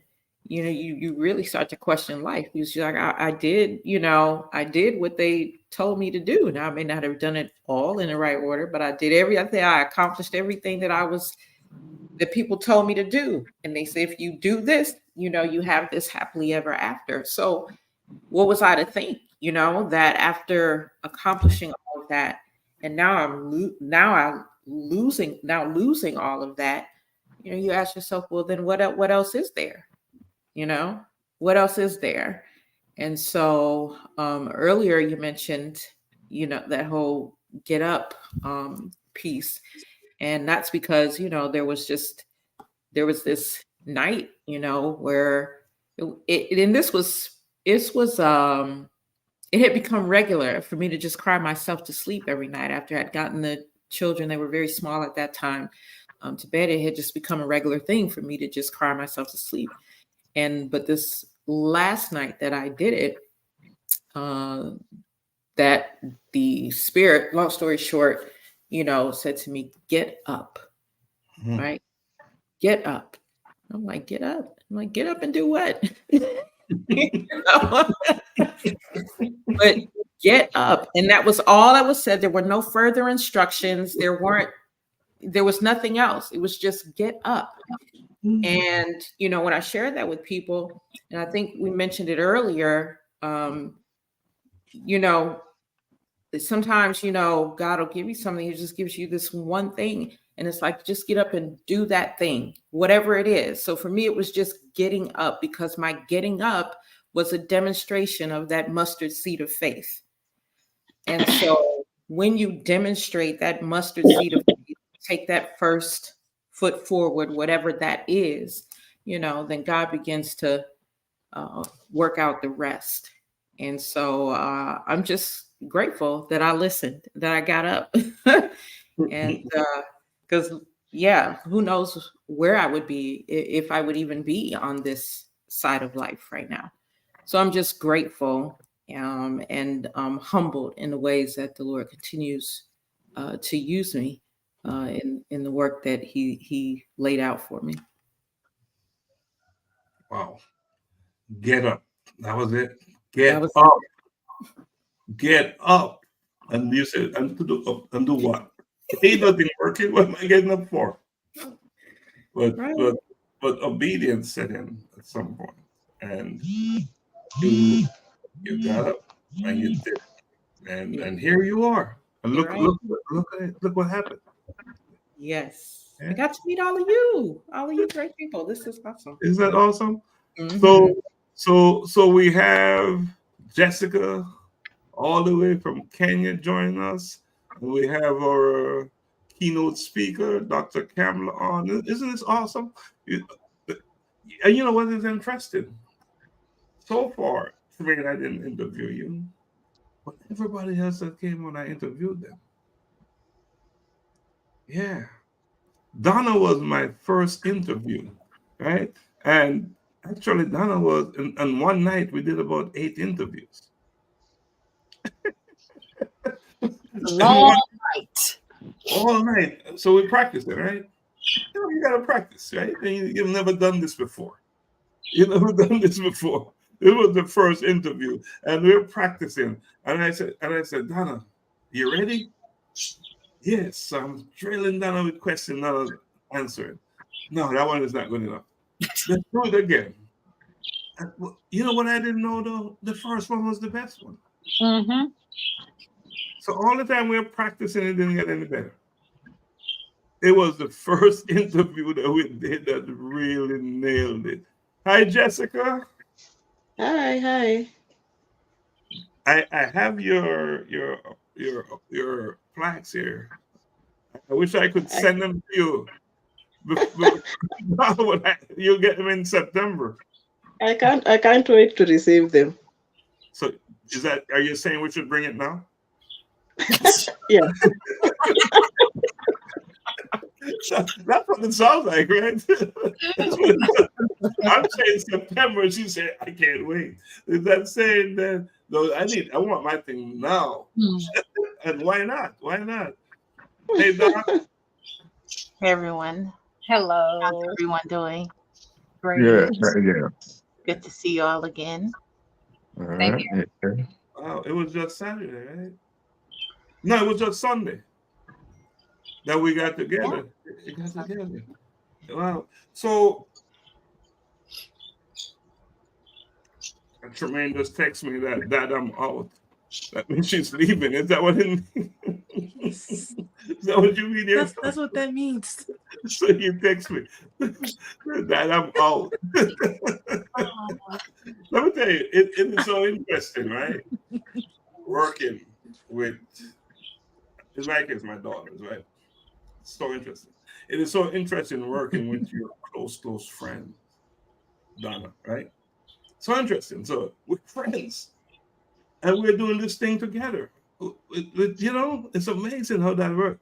You know, I just don't. That's another thing that's so intriguing for me is that I'm having these conversations with my friends about purpose. I remember when I interviewed Dr. Cecelia, and I said, I want you to come on. She said, why would I want to talk to you about purpose? That's what she said. After the interview, you know what she said? I want to come back on. I want to talk about my purpose as an occupational therapist. So it went from, why should I talk to you about purpose, to I want to come back on. And it's amazing how that momentum, that whole acknowledgement of the importance of what we're doing, that started to grow, pick up momentum, that started to grow. It got to the point where now people started calling me. I want to be interviewed. And worse than that, I have people calling me and start asking me questions about purpose. And I said, I'm not an expert. I don't know anything about. I'm in pursuit of my purpose. That's what I'm here doing. You're doing your thing, but I'm in pursuit of my purpose. That's what I'm in. So you know, purpose is not a fixed thing, right? And it's not a destination, right? It's not a destination. So I'm getting these calls like I'm an expert. I said, no, that's not what this is about. This is a platform for you to say your piece. And hopefully someone will listen to you and it will trigger something No, you know. So, Tremaine, bye. If you gotta go, you gotta go. Say bye. So we Have have a good one, Tremaine. Thank you for having me on. Thanks for coming. I did want to say one thing, and then I'm really out for real. That everybody is looking for their purpose. Like Pastor Lexi said, we are born with it, and this life, this journey is about finding it. And so these conversations are important for those people who are reaching out to you because they wanted to do the interview, because it's awesome and it's important to talk about. And people who are reaching out, hey, what is purpose? It's because they want to know it. And so I think you're a catalyst in this. You said yes and have become a catalyst. And so I think that's dope. I think it's awesome. We need to have these conversations. People need to have these conversations every day. Well, what's the purpose of being here? You know, and so we get to live out our purpose. So when we are empty, we get to leave. You know, so yeah. I'm out. And another before you go, another thing. Imagine writing a book with your daughters, and you close friends. That's another big piece. Yeah, it's just purpose is a powerful thing, right? When you're doing all these things, you know, there was a time when I was so busy working, right, that I had a business that was crazy busy, and I couldn't spend any time home. You remember those days for me? The real estate days? Oh, you know what I did? You know what I did to see my daughters? I brought them to the office to work with me. But that's the only time I could see them. Both of them. Because I was so busy. So I said, the only way I can see you and spend time is in the office. So they end up working with me. I didn't even know that's why you did that. I didn't even know that's why you did that. But I'm out of here. I'll talk to you later. Yeah. Spend time with them. Bye, Tremaine. Bye. I thought I would share that. Bye, guys. If you don't have a way or any other way to do it, then you bring them closer to you. And that's what I did. They brought both of them working in the office. Just like that.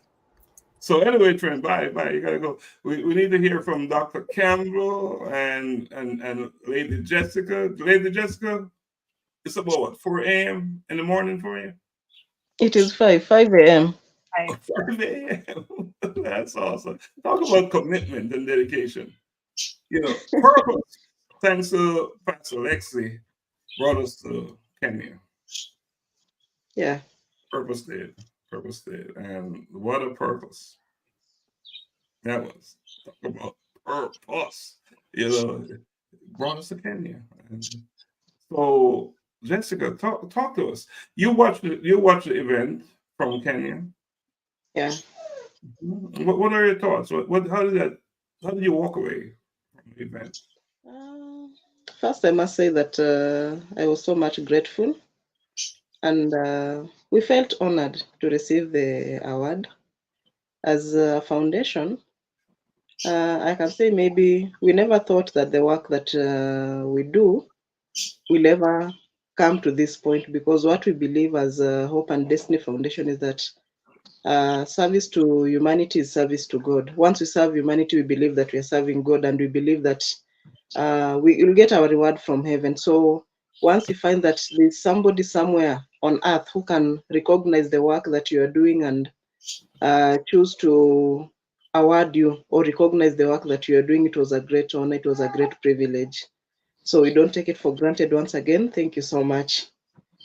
Number two, we were able to watch the event live, and to me, it was a great honor to see the different types of people who were there to share their stories about their purpose, how they are finding their purpose, how they are pursuing their purpose. It was a real great honor. That really inspired me to know that for sure purpose is not something that is just I think that you just get it once. It's something that you pursue, and it takes time to get it. I just discovered that I'm even yet to receive to really come to a full realization of my real purpose. I still feel in my heart that there's something more I need to discover and pursue as my purpose. That is something that really came out outstanding for me after the event. I just discovered, no, there's something more that I need to do, because after hearing the many stories, I discovered there's something more that I need to do. Oh, wow. Yeah. I can hear purpose there in the background. It's such a beautiful sound, right? Purpose. I love it. I love it. Can I say something on the whole us traveling to Kenya real quick? So for quite some time, Dr. Stephenson, myself, and other interviewers, we've been talking about visiting Africa, but we always talked about going to Ghana. That was always our thing. Like our first trip would be going to Ghana. We had it, that's where we wanted to go and all this good stuff. And when Pastor Lexi, her trip came up with Elder Joan, and I was like, yep, I'm going to go. And then I told Lux, I'm like, Lux, we're going to Kenya. Well, she did not ask me. She did not ask me. I said, okay, it's not Ghana, but we have the opportunity to go. So we're going. Had no clue, no idea what we were walking into, what we were going for, but we knew we were going. And we went through our training. Our training was great. Still did not know what our purpose really was supposed to be going there. Fast forward, here we are today. And this is a true evidence of colliding with your purpose finding you, every single thing you can possibly think about as far as purpose. Because we're now connected with Jessica and Patrick with Hope and Destiny Foundation and the work that they're doing and the work that we're doing here and what we believe in. And just saying that, that sometimes in life, don't always be quick to jump and say no to opportunities. And you don't have to have all the answers. You really don't, because we didn't. We didn't really have all the answers. But if it's right and it feels right, just do it. Yeah. Just do it, and you'll be amazed to see the success that comes from it. What an important point. We are so quick to say no. And so I invited a number of people to this event, to our event. And one in particular, I persuaded her, I pushed her, and she bought a ticket. And she called me up the next day and she said, oh my God, I'm so happy I came. And I said to her, learn to say yes. I said, you are giving away your opportunities every time you say no. I said, what do you have to lose by going? I rarely go somewhere where it's not beneficial, where I don't learn something. And I said, that's how you need to. So Donna, what a solid point. Learn to just do it, try it. What do you have to lose? And don't think about the money, because trust me, we were like, we don't know, but it wasn't for us to know. Yeah. It's not like we had all this money stashed up to say, oh yes, to go ahead and, no, we did not. But it wasn't, once we said yes, it just happened. And what an injection that was. Kenya was an injection, just pushing a collision with purpose into purpose. Imagine pushing a collision purpose into purpose. That's exactly what it did. Because here we are now, we're doing all this work with Lady Jessica in Kenya. I mean, real work. I have friends who are wanting to sponsor kids, help kids, do all that wonderful stuff. And it's happening. And we're going to get so many more. And to the point where if you're out there listening, we have 2 books up right now that we're selling, right? 2 books. Unearthing You and A Collision with Purpose. And if you purchase the, wow. if you purchase that book there on our website, $5 will go towards a Collision with Purpose Scholarship Fund. And if you watch the event, we gave away 3 scholarships. We have done 3, and we're about to do 1 more in Kenya. And by the end of this year, I guarantee you, we'll be covering maybe 40 kids. And why is that important? I want to play. Let's before I even go into why that's important, let's hear from Dr. Campbell, who was so gracious and kind. When I asked her to be the MC, she jumped on it, and I appreciate you for doing that. Hello, everyone. Thanks so much for having me. I really appreciated the event. Now, even as a keynote speaker, every awardee had an opportunity to share their stories. And I think one thing that was really fascinating was looking at how there's so much diversity on how purpose unfolds. I did not realize that a collision with purpose started off with a dream you had, Dr. Stephenson, until the event. And I thought, what if we all had dreams that were very clear, that we were able to interpret, and that we just woke up and carried them out, right? Without hesitation. You know, how much greater would the world be? There are a few people who shared their story. One that comes to mind is a nurse who's now transitioning to completing her doctorate, right? She talks about the transition and how just with her faithfulness as a nurse and her diligence with research as a nurse, how that has really unfolded to greater territory.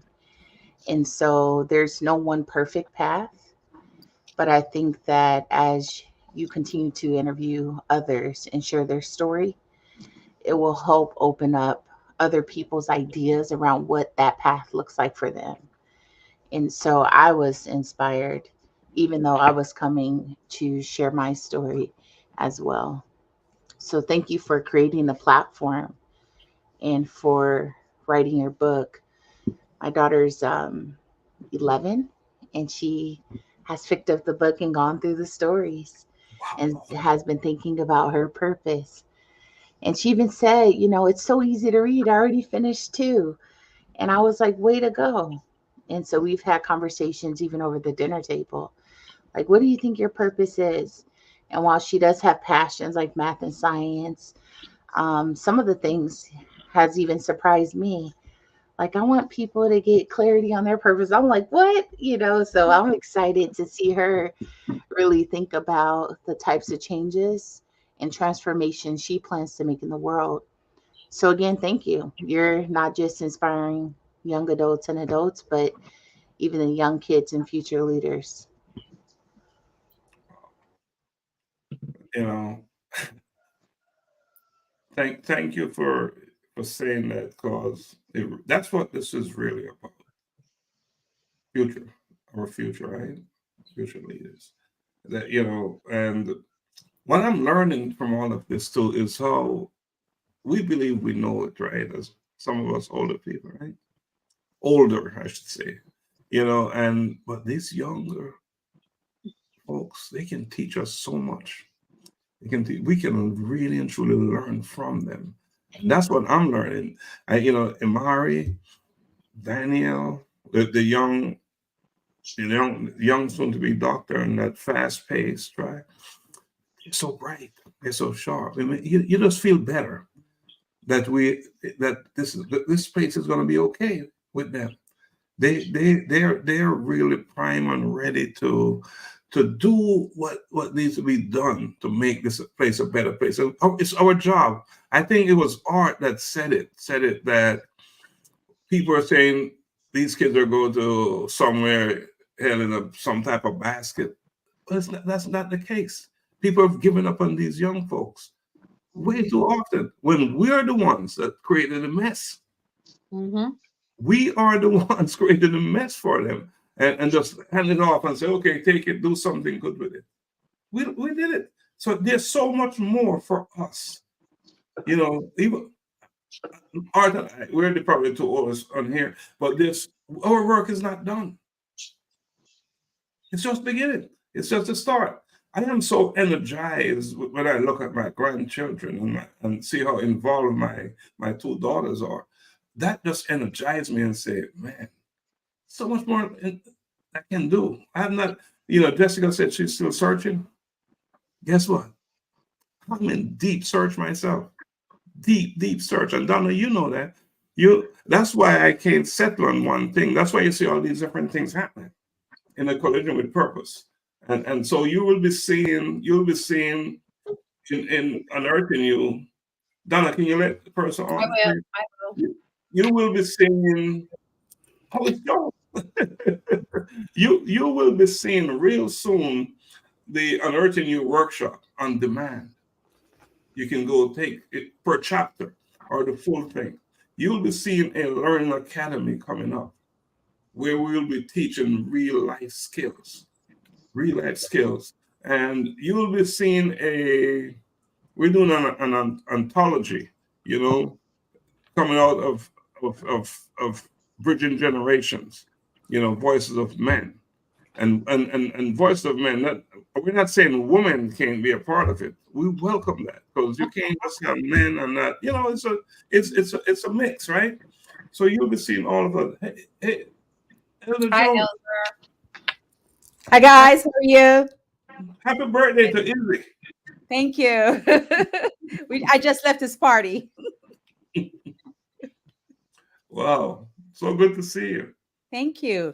So happy I caught you guys. Thanks for sending me the links, Abby. You're welcome. Hey, Lady Jessica. Hi, John. We're talking about, we're going over what happened. What was the high point? What was the thing that did it for you? So just jump in and tell us. Yeah, so for me, I think I was telling you this yesterday. I walked away with what's next. Mm-hmm. That was the response. I love that what's next thing. That's my I love that. That was the resounding thing for me. What is next? I got a chance to read the stories. I knew what the book was about, right? I wrote the foreword. So I was as intimate with the book as you and Lexi and Donna and all of the authors. Art, I read your story. I loved it. So all of the stories in the book I could relate to in some way, shape, or form. But when I left the event, what I walked away with, what is next for me, right? I was surrounded by like-minded individuals that were aligned with my skill sets, with my core values. And so because, I see all these different things that you're doing, I am now challenging myself. What is next? How do I serve more, right? The whole servant leadership thing. And I think this because of what you're doing in Kenya. I also started the Trisha Wynn Payne Scholarship Fund because of what I saw you do, right? So that's what I love, where, when you are surrounded by thought leaders and visionaries, and you are inspired and, propelled into this elevated kind of position because of the work everybody else is doing. So for me, I challenge myself, what is next? And that's such a big thing. That is such a big deal, because it's always, what is next? What can I do? I see something, I went there and I experience it. So what? Yeah. If there's not what's next. And for me, that's the key. That's where the action part comes into play. Yeah. Right? So what's next is a big deal. I congratulate you on that. The scholarship thing that you're doing. Yeah. Huge deal. Yeah. So, and listeners and those watching us, get involved. You don't have to put your scholarships through us at a collision or with Jones Organized. What's your thing called, Joan? Your scholarship thing? Mine is the Trisha Wynn Payne Scholarship Fund. And the reason why I named it that is that was the first author we published with Victorious U Press. Okay, awesome. And so we're just the fund is it's recognizing her for the role she played in telling me that this is what I'm supposed to do. She helped me walk into purpose. Wow. And so it's an honor for us to name our scholarship fund after her. That's awesome. That's awesome. And Jessica was sharing with me, talking about scholarships, right? Here are these kids going to school. Mm-hmm. They pay their tuition. Mm-hmm. Buy books. I know, right? Yeah. So Jessica, we're going to take care of that. They can't buy books. They can't buy textbooks. They can't buy books to write. Yeah. So that's just half the story, right? That when you pay their tuition, it's just a big part, but it's not all of it. Right. So if you're, again, and I've said this often, over and over, this is not a telethon. We're not asking for money, but if it's in you, just do something. Do something. Yeah. You know, there's so many. Jessica shared a video with me, and this thing just messed me up. Right? This young lady was talking. What was it? 9 years old. That her parents sent her out to be with men, so they can afford. She's got money. A young 9-year-old. Yeah. That is. And you know, as a parent, you know, having daughters, stuff like that, it hits me real hard. I have to tell you that. So, anyway, Laxley. Yes, sir. I like to share a thought. I see what's happening as a very logical, systematic revelation of what is to happen. The core book, A Collision with Purpose, I see that as the seed of the whole adventure. It's the seed. And as you know, the seed is what carries the DNA. So in other words, when you plant an acorn, well, that oak tree DNA is in that seed. Now, I see unearthing you as the second component that's essential for growing this thing. In order to grow that oak tree, you must have the earth. Unearthing you is the earth, because the seed wouldn't prosper unless it has what the earth elements are. That's the water and the soil and the minerals and all the other essential components that support that seed for growth. Now, I see unearthing you as a way forward from this seed that has been planted. Unearthing you is the very way forward. How can I find my purpose? People ask. And they've asked me, I know they've asked you and everybody else involved, how can I find my way forward? So I think that's the logical way forward from here. Because what that does is it gets people talking. And when people are talking, then the listener at some point, and I was reading something not long ago where when people are talking, at some point, there are certain parts of their brain that kind of lights up. But the important part of that is that it has an impact on the listener. So the same part of the person's brain that's talking, once the listener has tapped in, it's amazing how their brain coordinate and they tend to light up in the same area. So talking and listening is really copying what is actually being said, which ties right back to the collision with purpose. And not only is it copying it, it's spreading it. is spreading it amongst people who say, well, I really hadn't thought about it that way. But not only just spreading it, it's multiplying. So that's the way forward, in my opinion. So I just wanted to share that. And if Sir Arthur Hines says it's so, then it is so. And so it is. And so it is. And that is it. So, but on a serious note, Art, you know, it is. You know, interestingly, Unearthing You was supposed to be the second book. But me and my haste and eagerness and just want to get something done, I said, we're doing this book now. We're not waiting. Because if this is so important, we're not going to wait until next year when we have our event, when it's going to be in December. We're doing this book now. And we literally got it done in a hurry because we wanted to take it with us to Kenya.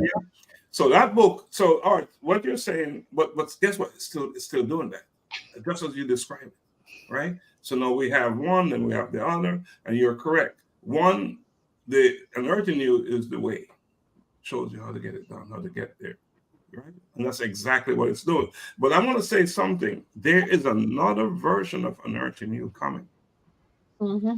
This one is going to be with scriptures. And I know Pastor Lex is going to light up like a Christmas tree. I never joke. They're going to light up like that, Joe. Yeah, there's one. It's coming. And it's going to be powerful. And let me share this with you. I had a phone call today. Someone was very upset at me. They texted me and said, you did not respond to me. And I wanted to be at the event. And I texted you, and I knew it was going to be in December and February, but I didn't know you moved it to March. But that's where it went, right? And I'm very disappointed that you didn't text me, because you texted me 3 days ago. You know, in our business. Oh, man. Respond to her. And she said, you made me miss it. And I wanted to be there. And then I said to her, well, I apologize, because she's such a supporter, right? And she shared things. And then she said to me, I want you to bring the book to my church. Mm-hmm. I want you to bring it there. And I want to talk to my pastor, and you come and have a book signing here. And I know that's how we're going to populate the universe with this book. We're going to be taking it to schools, to all kinds of institutions, right? That will see value in it. So we're going to do it. But she was very disappointed, and so was I, because she deserved to be at the event. Mm-hmm. She really did. So I know I let her down, but she's okay with me now, right? She's okay, you know. So yeah. I only responded to her text a few days ago. Today I responded. And I told her we had the event today. Mm-hmm. So you know we were so busy, right? So who's looking at the text? Yeah. A lesson there. Pay attention to your communication. We are doing a women's conference for our ministry in May. And I think I share this with you. Unearthing You is going to be our workshop. Mm-hmm. The day of Pastor Lexi will be there too. The day of the event, day 2 of the event, I'm facilitating a workshop with Unearthing You. Your guide. Mm-hmm. Self-discovery. Absolutely. That's it. And we've been working with Lady Jessica with Unearthing You, and she's gone through most of it and really captured it so well. So we will be doing those workshops over there in Kenya as well. We'll be doing those. Yeah, she's really gone through it, captured it, and really I want to do it at her school. Yeah, school teaching for those young ladies. Mm-hmm. Yeah, I really want to get it in there. And the next thing that Patrick, talking to a university in Mombasa, that we're looking to do some work with them as well. So Art, you said it right. Mm-hmm. It's Yeah. And have you seen the amount of people in Kenya wearing a collision with purpose? That is amazing. It's crazy. I mean, bags and T-shirts, and I'm like, wait a minute. That's Patrick, though. That's Patrick. Go get her, you know. Oh, yeah. He's ahead of himself, right? He's ahead of himself. But so I asked him, why are people buying these things? And he said, it's a message. It's a messaging. I am walking in purpose. I am created for a purpose. I am living. You know, you're taking ownership, right? I am. It's working. And same thing happened at the event. Same thing happened at the event. So, you know, and why is that important that people are buying it? This now will help us to finance work ahead. Because it's all good and well to say we want to do these things. Yeah. But there's a cost to everything, right? So now we have something that we can use to generate money to do the work. It helps to speed up the process to get things done.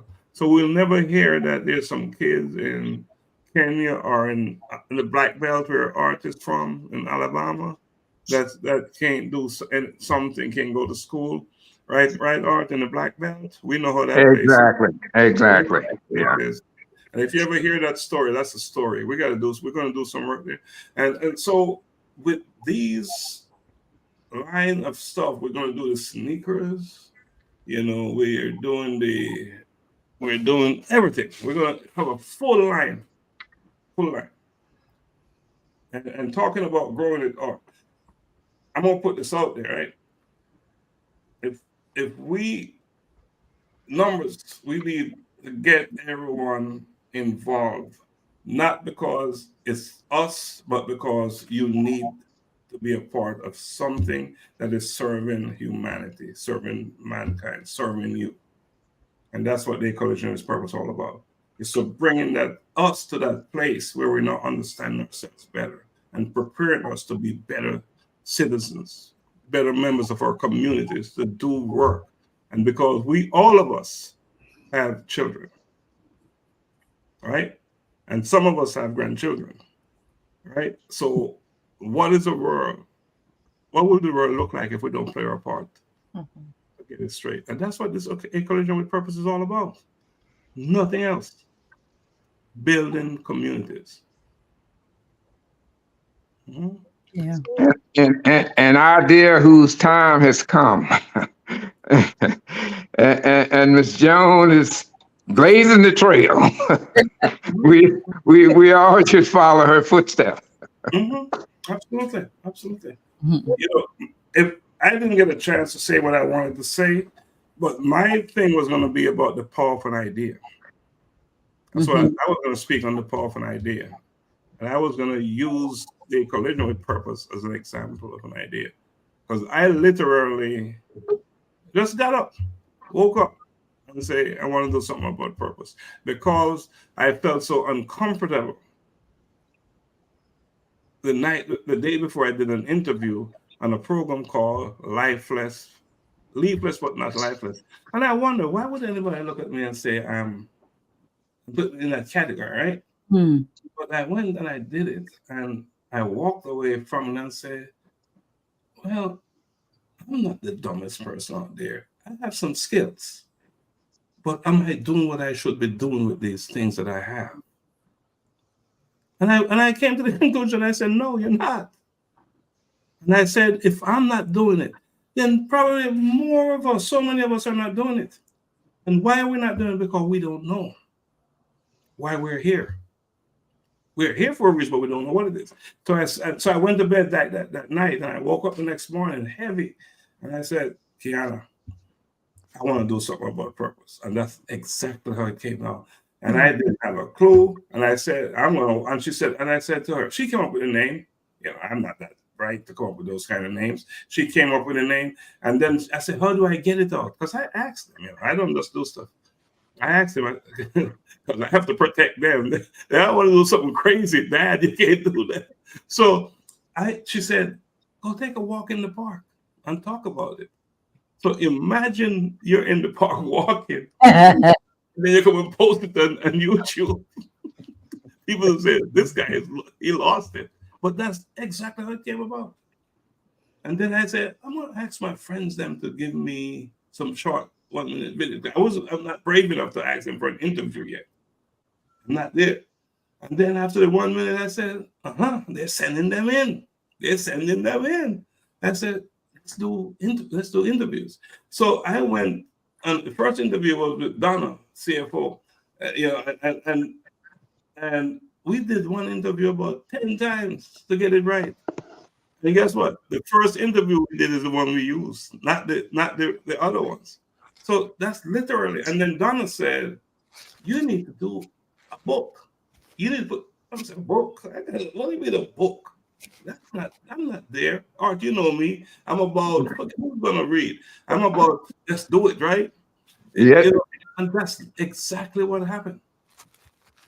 And that was Donna's thing, the book thing.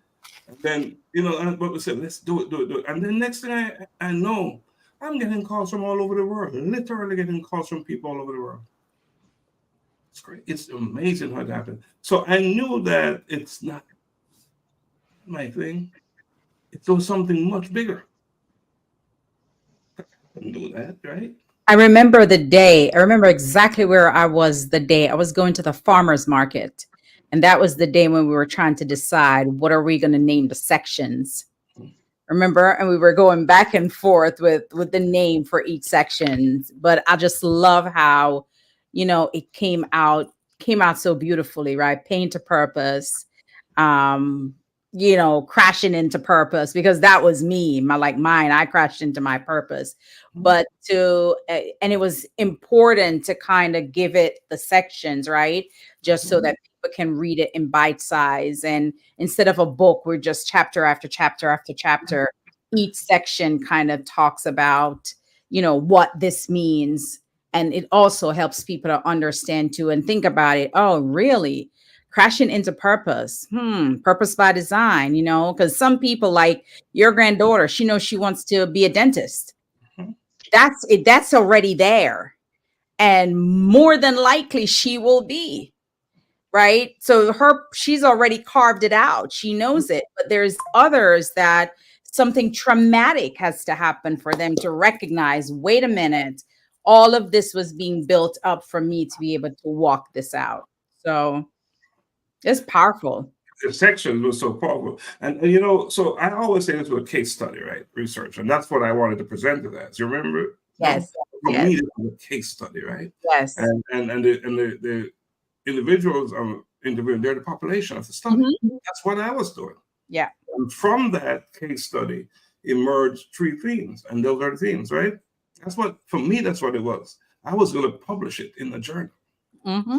Yeah, that was my thinking. Donna with our brilliant idea about book. But for me, that's what it was, a case study. But this is not make-up story, right? These are real factual stuff we're reporting on. And just to say a little bit, the book cover, because that was so amazing. So I went to a photo shoot, right? And Kiana came with me, and so my grandson, because he's always with me. And at the end of the photo shoot, it's over. He came running, and I went to hug him. And that's the picture on the book cover. It was that's not what we wanted, but yeah, I'm hugging him. He's running towards me.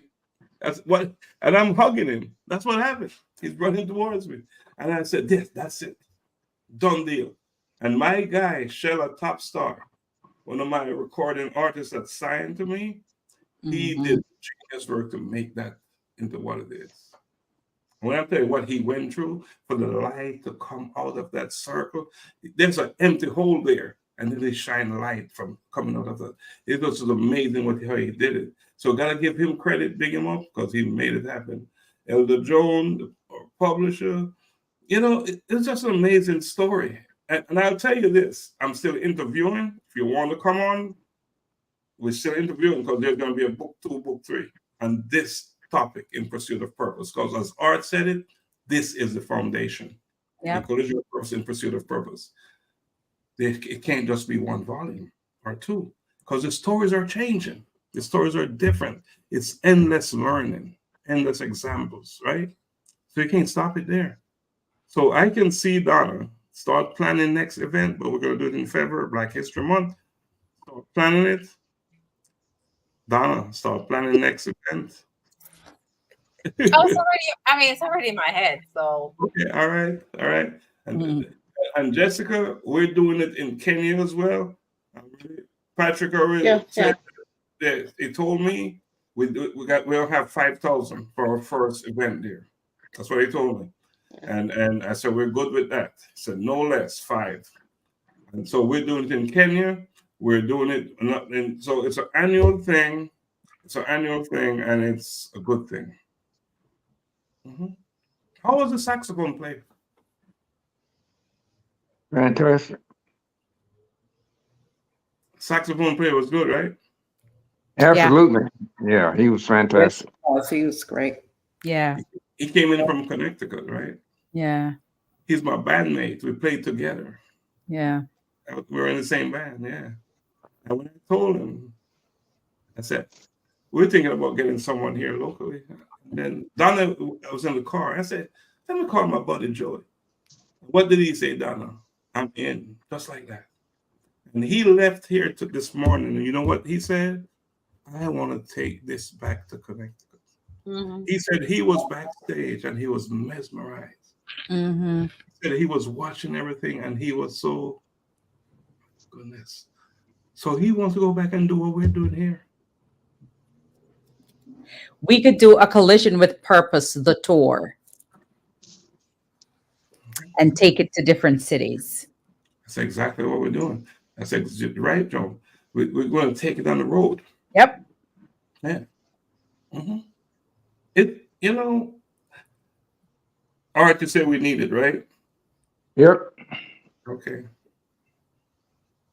It's time. Time has come, and it will happen. It's kind of like that, like that full term carrying that baby.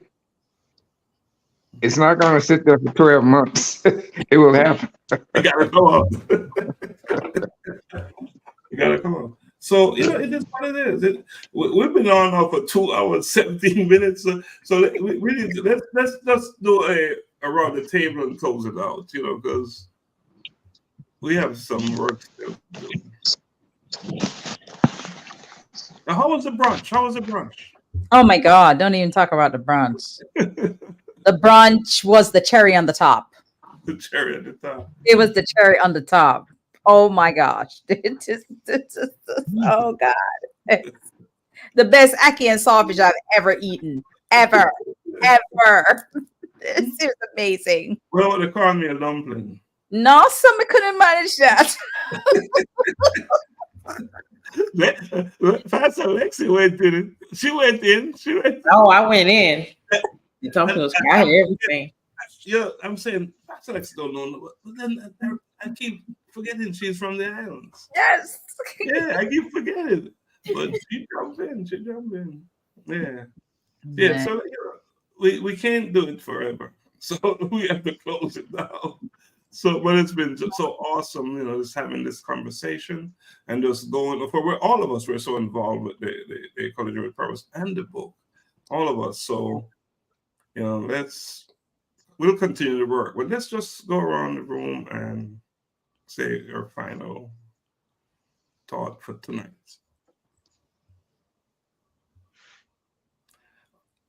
We'll start with Art, because Art got stuff. Well, Art, philosophical. I just believe that it's an idea whose time has come, but at the same time, I believe that once that happens, responsibility is tied to it. So, and that time has come is our responsibility to make sure that it goes out in such a way that it will do what it is designed to do, and that is change the world by changing people. Wow. Anyone can grab the mic, you know. You feel it, take it. All right, so I'm gonna go next. I think that we have stumbled onto something that has global impact. And I think that as we continue to be intentional about taking the word out, we're changing lives one person at a time, one state at a time, one country at a time. And I think we have not yet seen the magnitude of what a collision with purpose will do. So true. One at a time. I definitely have to agree. There is the statistic that only 2% of people are actually walking in their purpose. Of all the people we have in the world, that there are only 2% who are truly living out their purpose. And so the field is wide open. I'm in agreement with Mr. Hines with Art when he says that, you know, it's the time for this. And I believe that this is the movement that will take that 2% and move that number up. 2%. You know, let me say something on that, because one of the questions that Elder Joan asked me, who's our audience? And I said the world. You remember I saying that? Yep. I did not narrow it down to this, that. I couldn't do it because I know we all need it, right? Mm-hmm. Yeah. So when she said that, it was so broad, but to me, it was the answer to give. Who's our audience? Who we're gonna have? I'm just a people. Mm-hmm. And you just said it, 2%, right? We have 8 billion, something like that. Mm-hmm. I know what can happen. Look at the possibilities, right? Yeah. And I have no doubt, there's no doubt in my mind that we're going to tap into. Yeah. I have no doubt. This, what we did at the event was, for me, wasn't even about a book signing. It wasn't even about, it was, for me, honoring and recognizing people is always important.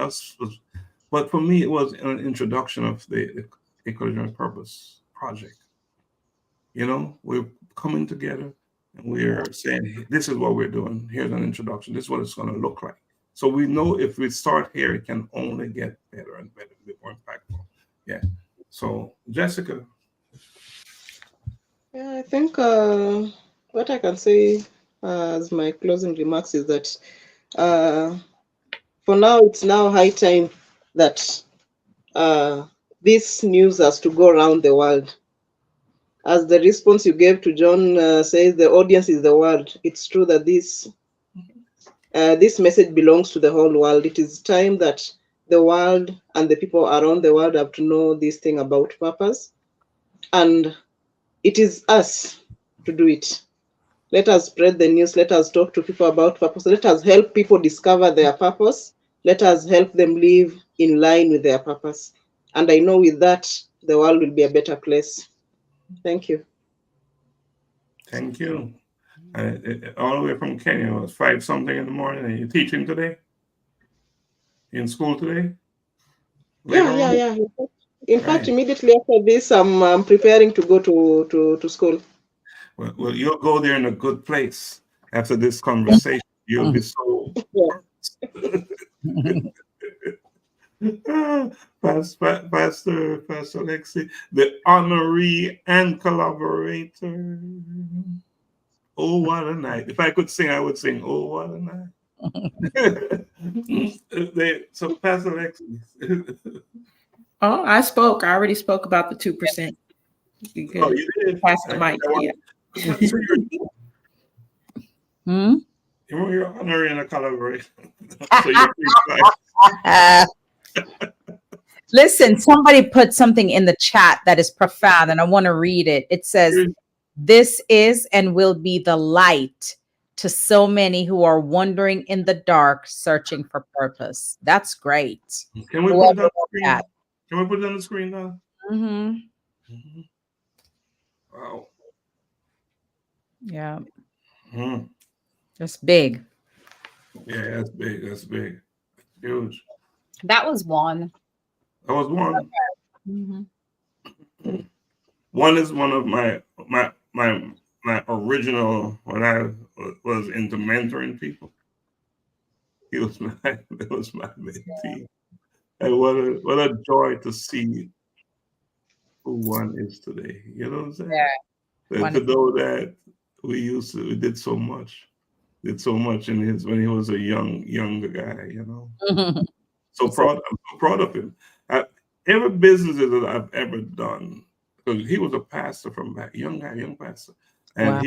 he's always the one that would say, "Bless the prior," do all those things. I always made sure he did it when he was that young guy. So when I did my real estate company, he was always very much a part of it. Wow. And look at one now and what he's doing, mentoring all these people. Powerful, right? So when you pass it on. Yep. Pass it on. That's how powerful things are. Sister Donna. Before we go, Sister Donna, when I walked in and I saw that thing you had in the thing there, whatever you call that thing, you messed me up. When I saw that beautiful design and that thing looked so, I said, you got me. And she did it. She didn't let me know what she was doing. We're doing everything together, right? And she did that and kept it a secret. When I walked in and I saw that, that was like 9 o'clock in the morning. And I saw that, I was just blown away. And I posted it, right? And I said, no, posted, but that's how I was like, my goodness, we didn't have to do this. We were, but Donna just can't help herself. Donna just has to go all the way. I got some hidden skills. Not to me, they're not hidden. But I'm just saying we didn't have to do this. And Donna said, yes, we are. Yes, we are. Yeah. She's going to make it look like it should be. And she did just that. It was very intentional and it screamed purpose. The ball. Mm-hmm. Ball and no purpose. Yeah.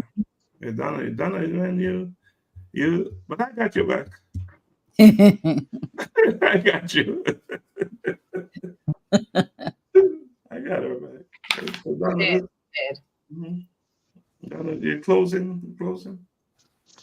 I guess in my closing, I just want to, tell everyone thanks, definitely for joining us and spending the evening with us, and of course for Saturday for being there, and we greatly appreciate everything that you all have done.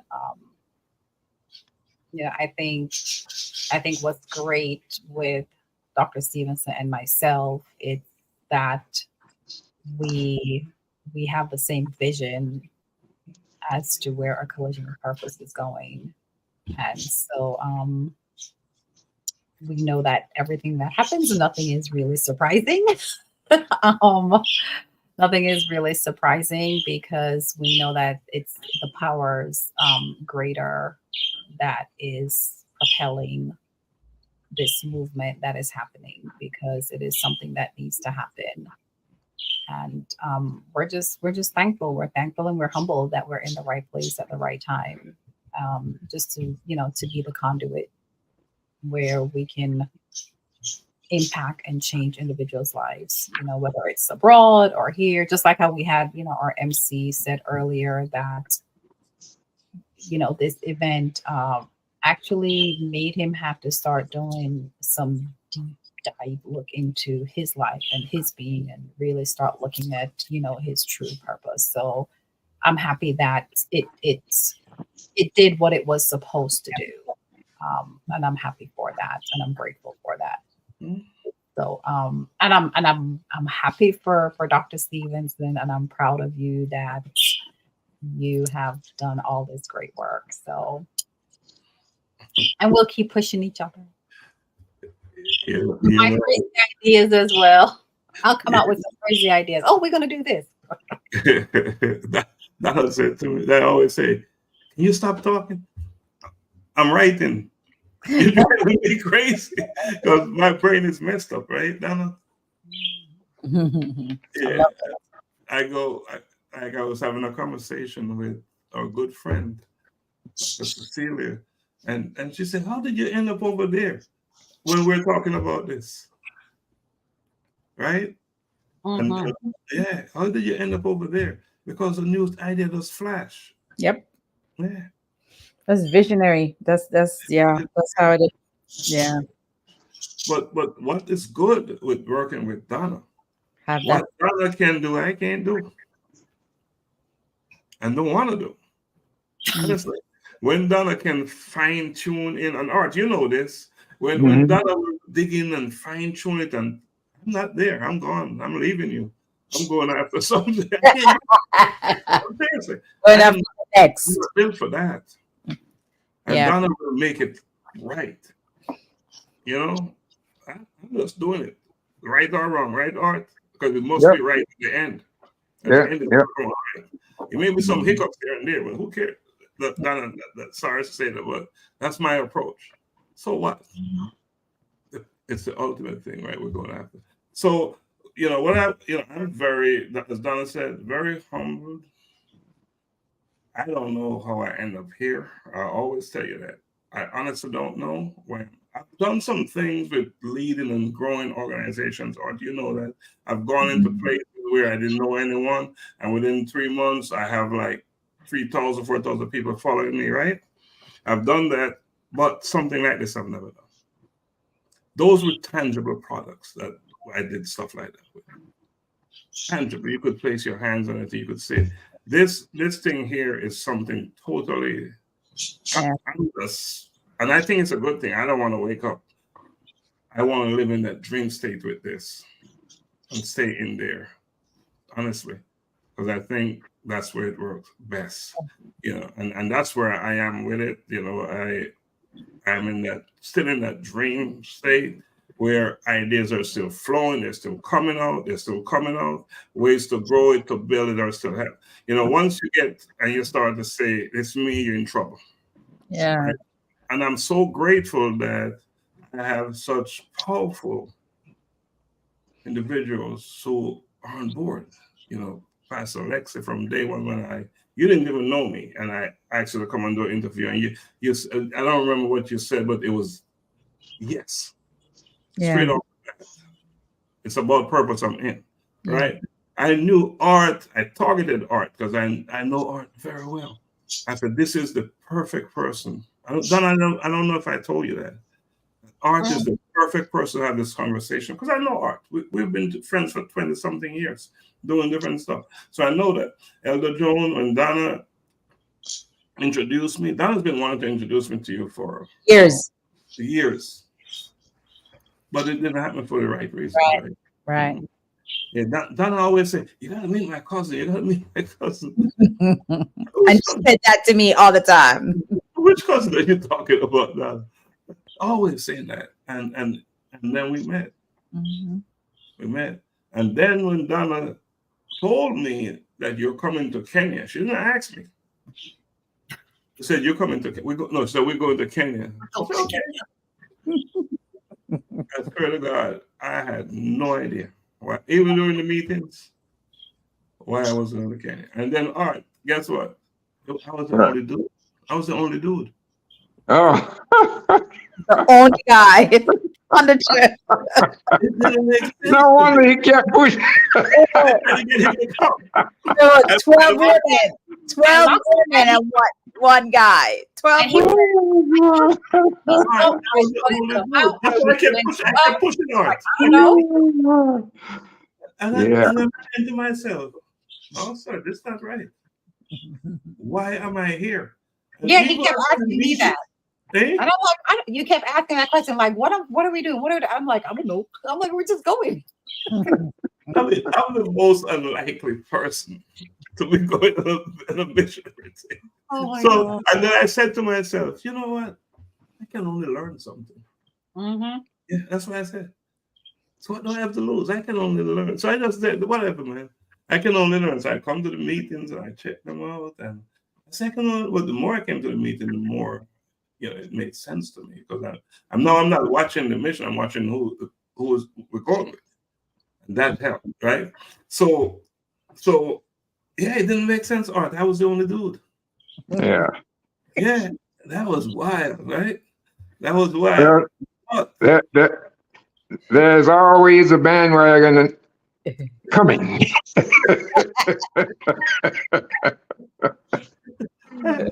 I tried to drag him with me. People join the bandwagon a whole lot easier than they will blaze the trail.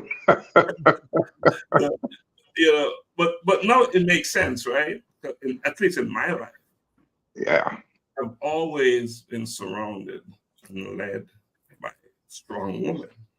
Yeah. All my mentors. Yeah. Very rarely are they men. Yeah. Seriously. It started with my mother, of course, and you heard Raymond Thomas, who's my brother, talk about my mother, Winnie, and she was an amazing, powerful person. Never met someone like her. She's the person that I would say, let's do this. And she'd say, make it happen, son. She never said no to any ideas. Zero. She'll never say no. She'd always say, let's do it. Even if I was messing up, she would say. So that's how I grew up with her. And then my other mentor was Dr. Ambrose. You remember her, Art? Yes. Yeah. Yeah. And she's mentioned in the book, dedicated book to her. Yeah. She was awesome. Yeah. And so I grew up with people like that. And here I am stuck again. Surrounded by us. Yeah, but that's been my story. That's a good thing. That's a wonderful thing, yeah. When I asked Donna and Cecelia and my cousin Grace to come up, and I said, I find myself in this situation all the time. But guess what? We get the work done. We work together. Yeah. So, we're gonna end it because we're acting like it's just a chat. We're just friends get it together. It's after 10 now, so it's after 10. Yeah, we're gonna end it. Yeah. We'll still have people watching interested in it. But it's just awesome stuff. It's a thing. And Art said the time is right for it, and just gonna do what we gotta do. Yep. Yeah. It's not ours, right? So we don't have a choice. We gotta just do it. So I'm gonna take us out with this powerful. I think we just call it the night. How about that? Great stuff. Appreciate you. You're Thank you listening all out there, watching us. Thank you so much. Thank you. God bless. Bye, guys. All right. Good night.